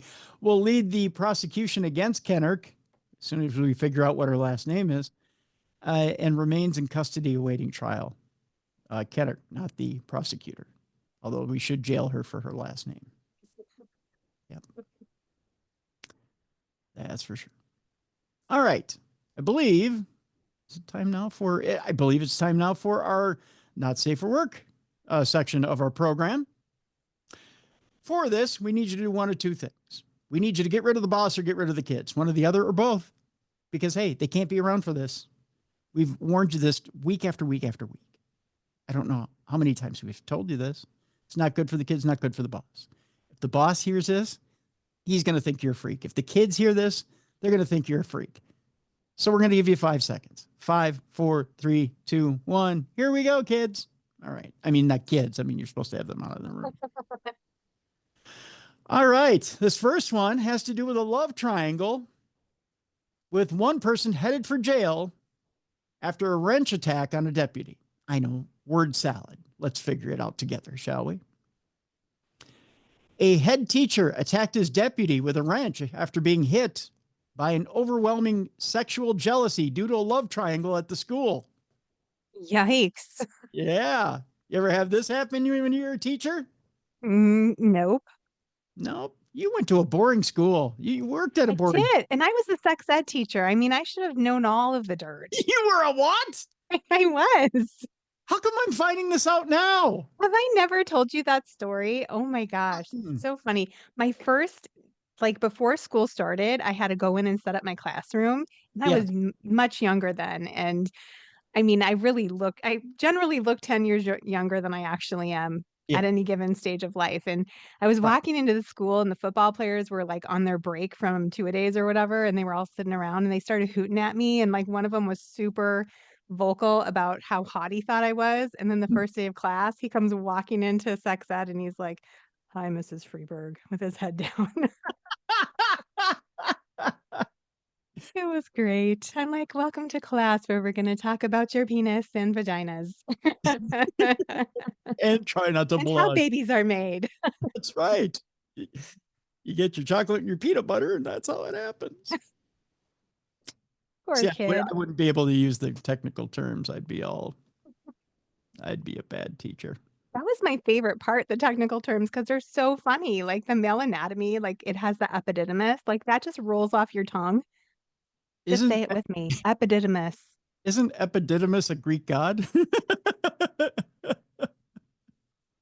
Close. See, this is why I'd fail. You know what? My best friend in high school and we couldn't say the P word in high school because it was such a bad word. I mean, it just You sounded. couldn't say penis? No, because it sounds so.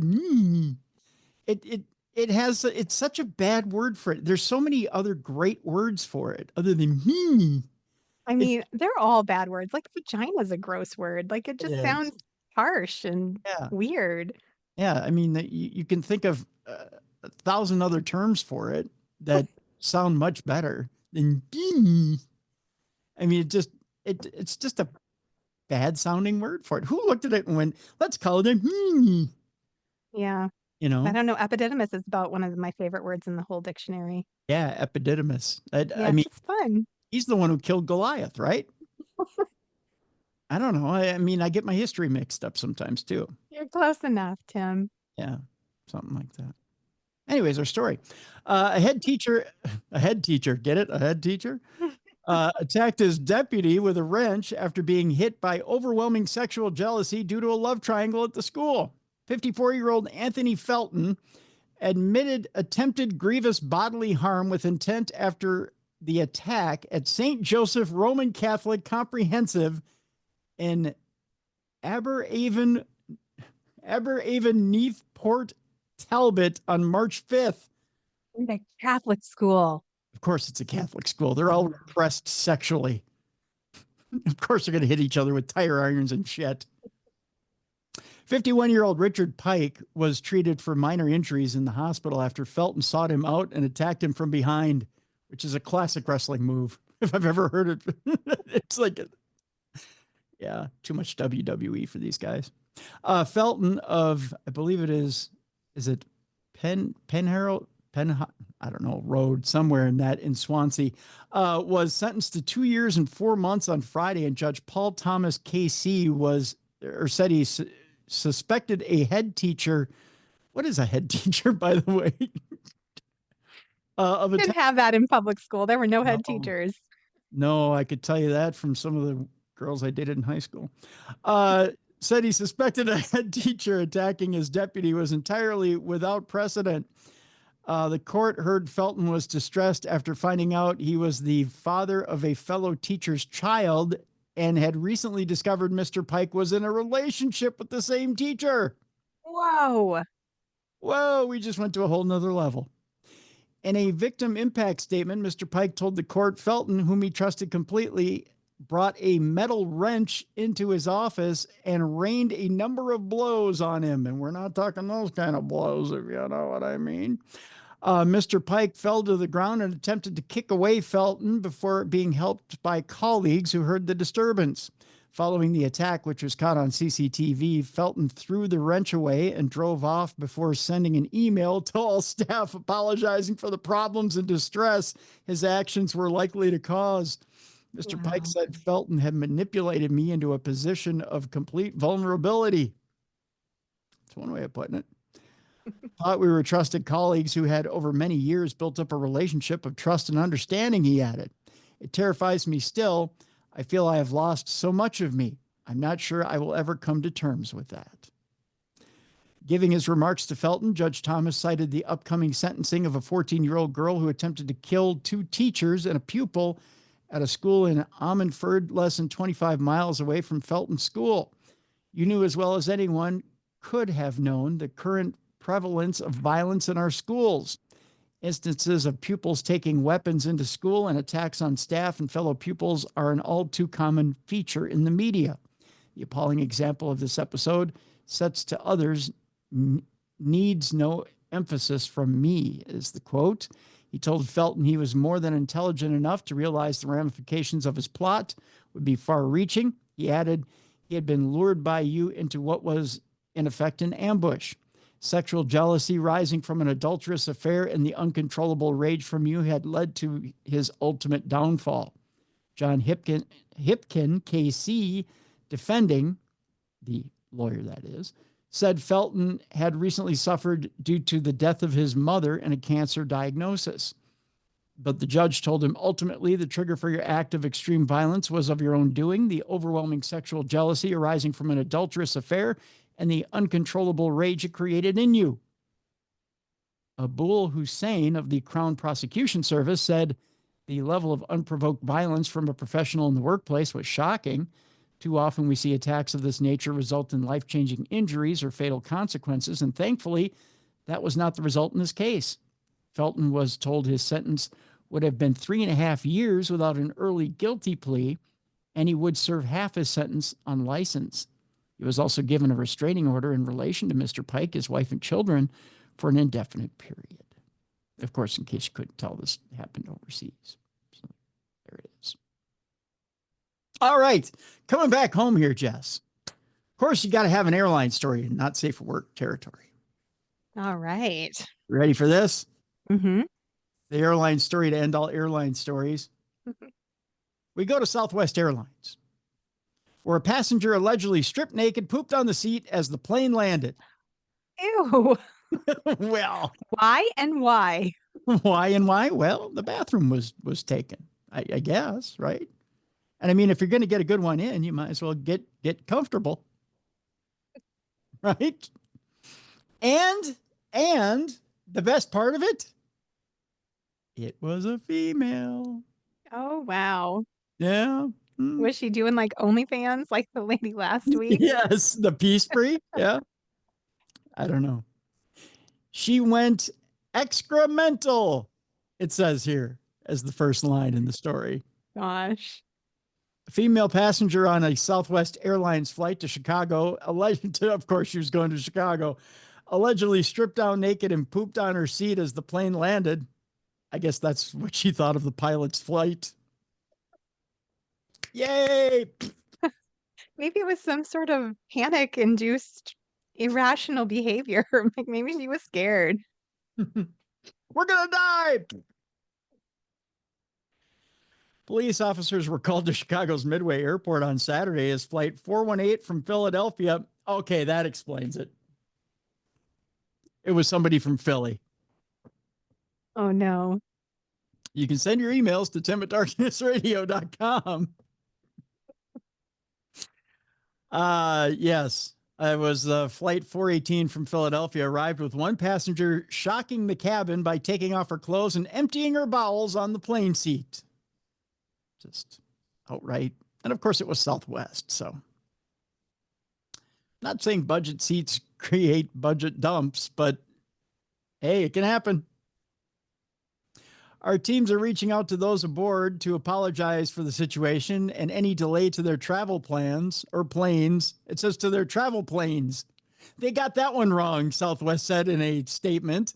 It should have been their travel plans, Jess, but they wrote to their travel planes. And they can't spell. No, they can't over at Southwest.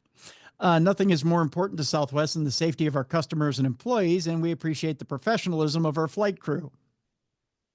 What did they do? Go over and say, did somebody make a duty? Oh, yes, they did. Somebody made a duty. Can we clean that up for you? Yes, we can. Yes, we can. It wasn't clear what happened to the passenger. Well, my guess is they probably took a nap afterwards. It's a pretty big deal. I mean, You're like a baby. yeah. The plane was taken out of service for cleaning, according to the report. Well, I don't think you would sit somebody in that seat right after, right? Aw. I mean, would you, and now here's a serious question here, Jess. Would you want to sit in that seat knowing somebody had just freshly dumped in it? not even 6 hours. We're not even freshly, like ever. If anyone is ever taking poop in the seat I'm going to sit in, they should take it out and burn it. Remove that seat, throw it out permanently, take it to the dump. I mean, not dump, Yes, but you know what I mean. literally. Take it to the dump and get rid of it. Last month, Southwest had a more serious mishap at Chicago Midway Airport. Seems to be a common occurrence when a landing jet had a near miss with a taxiing jet due to possibly a sun glare, and nearly went, but they didn't. That's real sound effects, by the way. Southwest did not respond to the Post's request for comment. I'm reading out of the New York Post because, reputable news source. Just saying. Okay. If you thought that was bad, I got a punny story for you. If you're ready for this one. Again, remember, we're in not safe for work territory, so anything goes. Scary place to be, Tim, but I'm ready for it. Serious story, punny outcome.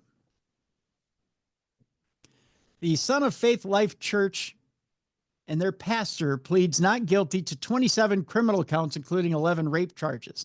Nothing funny about that. Ooh. But what's funny is where he was booked. Where was he booked? I'll tell you. Gary Thomas Kesey Jr. pleaded not guilty to 27 criminal charges, including 11 counts of rape in a Knox County courtroom on Wednesday. Ready for this, Jeff? Mm-hmm. The 36-year-old Kesey appeared in court after being held at the Licking County Jail.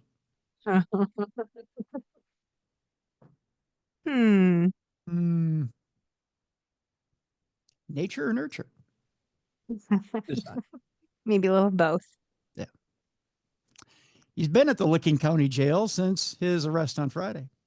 Knox County Court of Common Pleas Judge Richard Wetzel set Kesey's bond at $2 million, less than half of the amount Licking County prosecutors overseeing the case requested. How would you like to be a Licking County prosecutor? Your tongue would get tired. I would think so, too. Kesey faces 11 counts of rape, 11 counts of gross sexual imposition, and 5 counts of sexual conduct with a minor. He's not Yeah. Ugh. According to the indictment, the alleged crimes happened between May of 2002 and October of 2011 and involved 3 victims who were all girls between the ages of 6 and 15 at the time. He's a sick man. What? Yeah. Oh. Licking County Assistant Prosecutor Clifford Murphy argued that Kesey should be considered a flight risk. He said Kesey has access to properties in the U.S. and Canada and access to a private plane. Kesey's defense attorney, Sham Shamansky. What a name. So he's Sam Sham, pretty much. Argued against this, refuting Murphy's arguments. People may think this is a fake story. It's not. With respect to risk of flight, Judge, I'd like you to consider the following. These are facts. These aren't flights of fancy, Shamansky said. My client does not have access to a private plane. He doesn't own a plane. Doesn't have a pilot's license. He doesn't intend to flee. Being a flight risk generally refers to a defendant who's likely to flee the state or country to avoid criminal prosecution, not necessarily by plane. Shamansky said Kesey has known about the investigation for months and hasn't fled. It's been no secret that these accusations have been swirling on social media and around his parents' church community, Shamansky said. Kesey is the son of co-pastors of Faith Life Church. His mother, Drenda Kesey, is a Knox County commissioner. Kesey held different roles at the church over the time the abuse allegedly took place. Licking County prosecutor Jenny Wells, I said that with a straight face, said some of the abuse happened while he was also a minor. Oh, wow. Yeah. Judge Wetzel ordered Kesey to surrender his passport and driver's license. Kesey will also wear an ankle monitor if he's released. By the way, Licking County prosecutors took over the case from Knox County after Attorney General Dave Yost decided not to pursue it. I just like saying Licking County. You're doing it so well. You're not even giggling when you say it. Well, I try not to. I'm a professional. I am a news professional. Yes, you are. Licking County. You lick it, you brought it. How many licks does it take, Tim? To get to the center of the story? A 1, a 2, a 3. Our next story, Jess, has to do with a doctor who spied on colleagues due to his concerns about his small manhood. Ooh. Now I can laugh. I didn't want to laugh at the last story, but I'll laugh at this one. A doctor who secretly spied on 30 different people claimed he only did it due to his concerns about his small manhood. He just wanted to know if theirs were bigger than his? Yeah, Oh, gosh. supposedly. Okay. 34-year-old Ju Young hid tiny cameras and air fresheners and a smoke alarm in the bathroom and spare bedroom of his flat in Hindland in Glasgow's West End. He's hiding it in somebody's end, I'll tell you that much. Also discreetly filmed a friend and doctor at staff accommodations in Dumfries and Galloway Royal Infirmary. The anesthetist, who also worked in Glasgow, denied doing anything illegal. He instead is claiming he has body dysmorphia, which is a condition which, this is such bullshit, a condition where sufferers obsess over apparent flaws in their own appearance. Said this was only diagnosed after he was arrested. Oh, yes. Well, it's 2025. There are other ways to view other men's privates. It's called porn. Yeah, or do it in the shower like most of us do at the Y. God damn it. The doctor insisted that he was born with a small penis and used the footage to compare with other men. Just come out of the closet, dude. I mean, that's one way to get sympathy, I guess. Like, I'm not a pervert. I just have a really small penis. I'm just really small. I mean, look at it. It's tiny. You can't even probably see it. It's just teeny tiny. However, a jury at Glasgow Sheriff Court decided that sick acts were done for his sexual gratification. His tiny, tiny weenie. Was found guilty to a total of 23 charges against the Sexual Offenses Act between November of 2020 and August of 2023. He really needed to measure up. It took almost 3 years to measure It's up. a long study. Well, you got to be thorough, Jess. Yeah.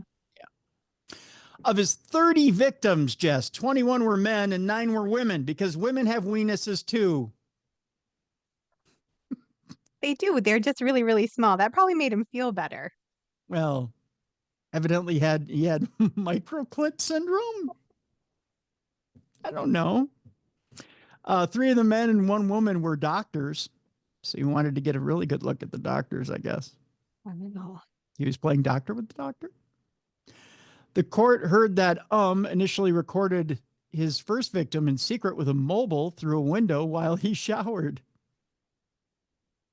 I think this guy has a few kinks. Later attached a camera to a smoke alarm of the fellow doctor's bedroom at the hospital. The footage also captured intimate footage between this man and his partner. Fiscal Lauren Atchison, asked the doctor what he thought about actions. He replied, "It makes me feel shocked, betrayed, and disgusted, not only because it invaded my privacy, but now my wife's as well. I feel like I let her down, letting this person into our lives, someone who I trusted in work in a professional capacity. I feel let down and horrified." Another doctor was filmed on the toilet at house in the city Hindland. He initially knew from university and went to dinner at his house. The doctor stated that he was shocked and betrayed upon learning that he had been discreetly filmed. Jurors were told that a further medic had 9 recordings of him showering and using the toilet over a 3-month period. Rented out his spare bedroom to others at the Hindland property on Airbnb. Miss Aitchison said in her closing speech to jurors, violated their trust. He recorded them naked, showering, using the toilet, and on some occasions having sex. I think he got the trifecta there. Pretty You're much. just researching, Tim. He's innocent. He's not a pervert. No, he's a scientist. That's, I guess. He had the videos saved automatically into a folder, which was backed up on hard drives and pen drives, just in case. Oh, he was thorough. Oh, yeah. He's a thorough pervert. Told jurors in his evidence that he was diagnosed with suspected giantism when he was a teenager, which was possibly why he had a small penis. Huh. What? That seems counterintuitive.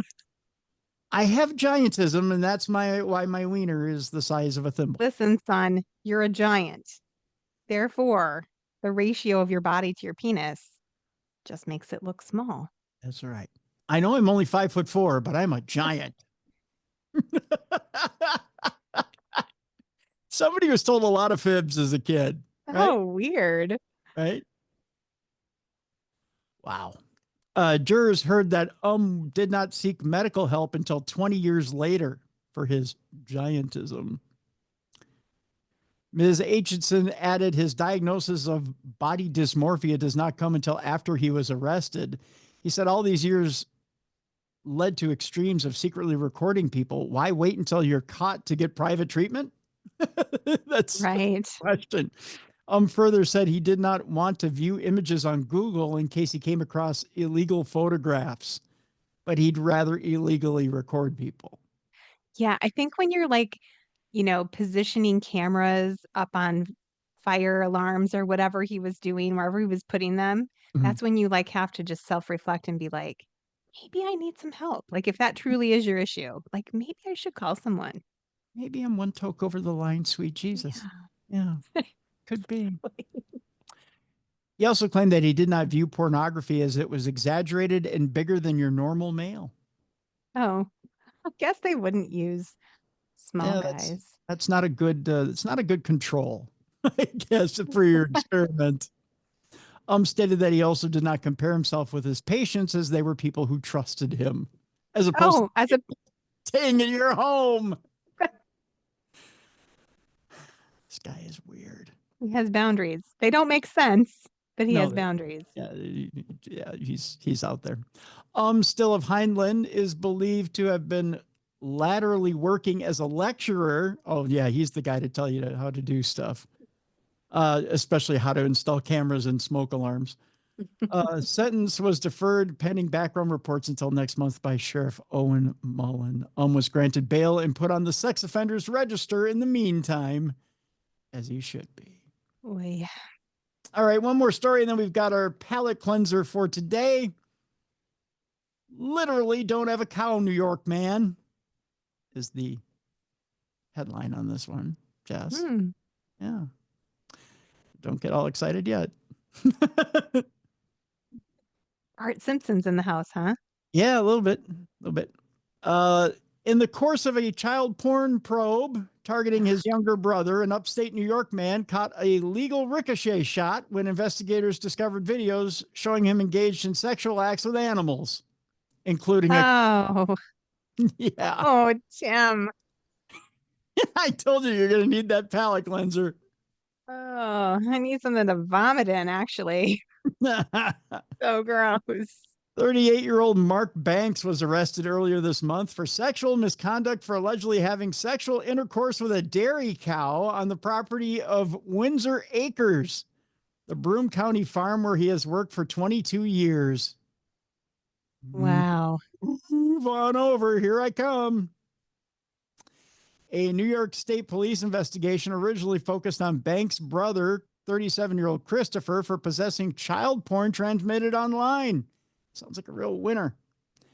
When police executed a search warrant at Christopher's residence, which he apparently shares with his sibling, they scooped up an assortment of electronic equipment.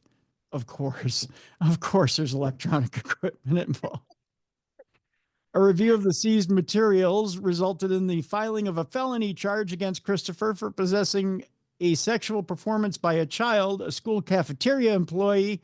Christopher was immediately fired by the local school district. Of course, he works for the school. Oh, gosh. If you're these guys' parents, what did you do wrong? What did you do right? I think is what needs to be. Maybe that list is shorter. Yeah, I think that list is shorter. Oh, man. I feel like I need a shower from a fire hose right now. I mean, two kids with distinctly different sexual perversions, both horrifying. Yeah. Come out of the same family. Like, what was happening in that house? Children or cows? Boy. In a handwritten statement given to police out of my own free will, Mark wrote that the state police found some videos on my device today involving sex with animals, adding that when I was younger, I had sex with a cow. Brace yourself here, Jess. This next sentence, not easy for me to read, not easy for you to hear. Okay. After describing the illicit act, Mark wrote, I did not ejaculate, but did so because of a sexual urge. It didn't work at first, and I shifted the bucket and tried again. This did not happen again after that. Wow. He shifted the bucket. And like the visual right now that I have. Let's not isolate that soundtrack either, ever. These are not Tim's words. Ding. Yikes. The Banks brothers are due in town court Thursday morning to answer the criminal charges. The Class A misdemeanor Mark faces carries a maximum 1-year jail term. That's it? 1 year? What? Does the cow get counseling? Well, I mean, I guess if I had to pick one to live next door to me, I'd totally pick the brother who is into cows over the one that's into kids. Yeah. You can have my cow all day long. Touch my kids, I'm gonna kill you.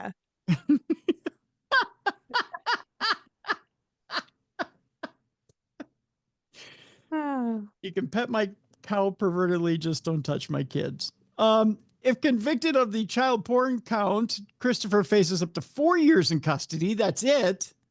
Wow. Upon conviction, each of the charges carries the additional penalty of having to register as a sex offender, whether it be cow or child. That's not enough. I'm sorry. You ain't milking either one as far as I'm concerned. All right, it's time for the palate cleanser. Please. Oh. Oh.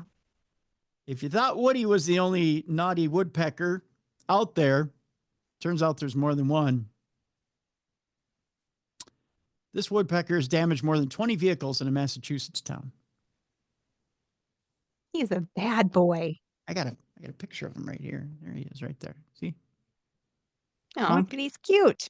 He's cute. By the way, I have the funniest impression of a bad bird ever. I'll tell you about him here in a second. Okay.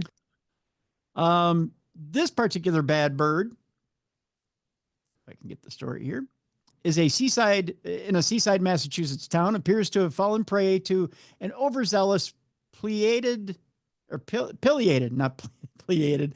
It's doing dance. Pileated woodpecker that damaged more than 20 vehicles, according to one resident. For weeks, Rockport locals have dealt with broken car windshields and side mirrors. This can happen. I'll tell you how this can happen in a second. And they were probably like, those damn kids in this neighborhood trashing our vehicles. Right? But I'll tell you how it happens in a second. Resident Janelle Favaloro was able to capture a photo of the culprit, a large crow-sized bird whacking away at vehicles. We seem to have a vandal in our neighborhood. I'm describing him as 18 to 24 inches tall, wearing black and white and a red hat, Favaloro said on NBC's Today Show. She said the woodpecker is responsible for damaging at least 25 vehicles. The woodpecker showed up and landed on the windshield wipers of the RV in our yard and was looking at its reflection. And we were like, you know what?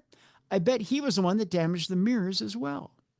The pileated woodpecker is nearly the size of a crow and has white stripes down the neck and a flaming red crest, according to allaboutbirds.com. Oh, look at this. Look at this cute little guy right there. Look at him. Oh, he's like the classic Woody the Woodpecker. Yeah. With that red head. Look at him. Ron McGill, Zoo Miami's communication director, said one reason for the woodpecker's aggressive behavior could be the results of peak mating season. There's an even simpler answer for this, Jeff. This time of year is breeding season. So all these male birds, not just pileated woodpeckers, but all birds are getting into aggressive territorial courtship display. If they're seeing reflections of themselves, this is what it is. They don't understand it's a reflection. They think it's a competitor. So they attack it. Like, oh, let me at him. Let me at him. That's right. So they're like, oh, yeah. So To explain what happened to me, I was hosting a trip in the Philadelphia area, Danny Brook trip for Chad Kalick, formerly of Paranormal State. Yeah. And I got in a rental car. I had driven from the Philadelphia area up to Danny Brook, which is about 20-25 minutes. I parked it in the side yard. It's a little tiny little, it was a kind of a, not a small car, but a medium-sized car, right? For some reason, and I had parked it a little ways away from this little tree. For some reason, this little bird comes up, and I do an impression of the bird. Are you ready? If you're watching on camera, you'll see it. This little bird comes up, and for some reason, comes up to the side mirror, and it's, right? I imagine this is what this bird looks like, right?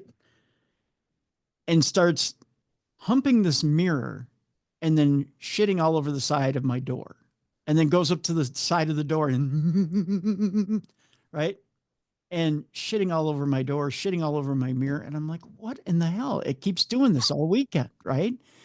No. My car is full of scratches and full of shit, and it's a rental. That's crazy. And I'm like, what in the actual fuck? So we managed to shoo him away long enough for me to get in the car, take it into town, get it washed, and move it all the way over to the other side of the house. This bird still went over, found it, and Why? again, What was his deal? I don't know. It had an attraction for my car. The color of it, maybe, or It was black, same as the bird. But it humped and shit all over my car all weekend long. bananas. And there were scratches all over it. Oh my gosh. I'm trying to explain to the rental company, I couldn't help it. It was a horny bird. It was humping and shitting and humping and shitting. And they laughed at me and they're like, well, we don't know if there's going to be a charge for this or not. I'm like, I can't help the bird. They're like, that's a new one. No one's ever used that excuse for car damage before. What's I going to do? Wow. Yeah. Birds are crazy. They are, aren't they? Your car was a sexy beast. It was. Yeah. Evidently in the bird community, it was, I don't know, Cindy Crawford. I had no idea. Dang. Yeah. It was tall and leggy. And it looked exactly like the bird that was staring at it. I don't know. I just like thought it was a really big, sexy bird. Yeah. It just, yeah. It just it couldn't get enough of itself. It had a big bird fetish and it thought it hit the jackpot with that car. Oh, it nuts. So that's my story and I'm sticking to it. Yikes. That's a wild one. What a good palate cleanser, though. Thank you. I needed that. Yeah, you're welcome. So Traumatized me a little bit with the last couple stories there. sorry, I didn't mean to. But It's all right. I'll get therapy this week and I'll be okay. okay. Just charge it to this show. I'll pick it up this week, but let's not make it a habit. So that'll do it for Dumb Crime, Stupid Criminals. Jess, what do you have going on in your world? Well, besides therapy, just writing the books, friends. So if you haven't gotten a book yet, go get a book. That's my request. I have an event coming up in December, but we haven't announced it yet, but we'll have a couple things coming on the bend here. I still got to finalize things to get you out to the Palmer in August. Oh, For yeah. Autographs for pooches. Yeah.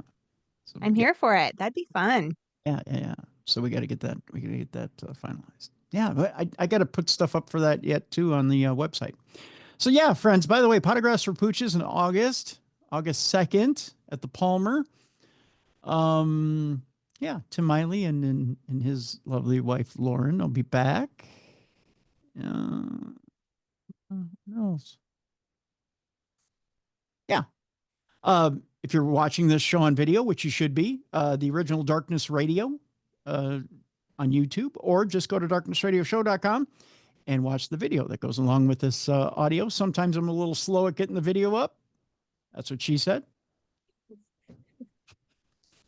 Just watch the video when it gets up. But it always gets up eventually. That's what she said. Just be patient. That's what she said. That's what he said. Yeah, but it gets there. So there you go. What else? Check out the store, darknessradioshow.com. We want to thank our executive producer, Troy Palmer. Thank you for everything you do. And I think with that, we'll remind you as well that our guest today, his project, Mike Turber, his project is called Money Machine. The documentary, we have the link in the description of this program. Be sure to click on that link and check out that documentary. It's again about the Route 91 Harvest Festival and the different ways that the Las Vegas Police Department kind of bumbled that investigation. We also have the link to the video of Mike taking Laura Loomer from Fox News up through the elevator at Mandalay Bay to the 32nd floor. Again, Mike did that as a security consultant 57 times after Stevewynn said that it had been locked down. 57 times. Yeah, we've got that video of him taking Laura Loomer from Fox News up to the 32nd floor and walking around and engaging different employees. We've got that video in the description of this program. We also have video that Mike has provided us of that day, that fateful day of the Route 91 Harvest Festival, of the actual shooting, of the actual event, and from different security cameras. So check out that video as well in the description of this program to see exactly what happened that day. It's a fascinating video and tells you exactly why it's hard to survive in that type of situation. So fascinating show today, Jess. Fascinating show. And again, if you're not seeing the video, or if you haven't seen the video, if you're listening to the show on the audio podcast, check out the video, the original Darkness Radio. Like and subscribe on YouTube, or check it out at darknessradioshow.com. All right, for Jessica Freeburg, I'm Tim Dennis. Thank you so much for joining us today on the big program. Join us tomorrow for Supernatural News, and thank you for listening and watching the best in true crime podcasting. This is True Crime Tuesday. For more audio and video archives of True Crime Tuesday, intriguing content, and cool swag, check out darknessradioshow.com. The executive producer of True Crime Tuesday is Troy Palmer. If you enjoyed today's program, be sure to like and subscribe. Thank you for watching. Be sure to tune in tomorrow for Supernatural News with Mally Fox on Darkness Radio.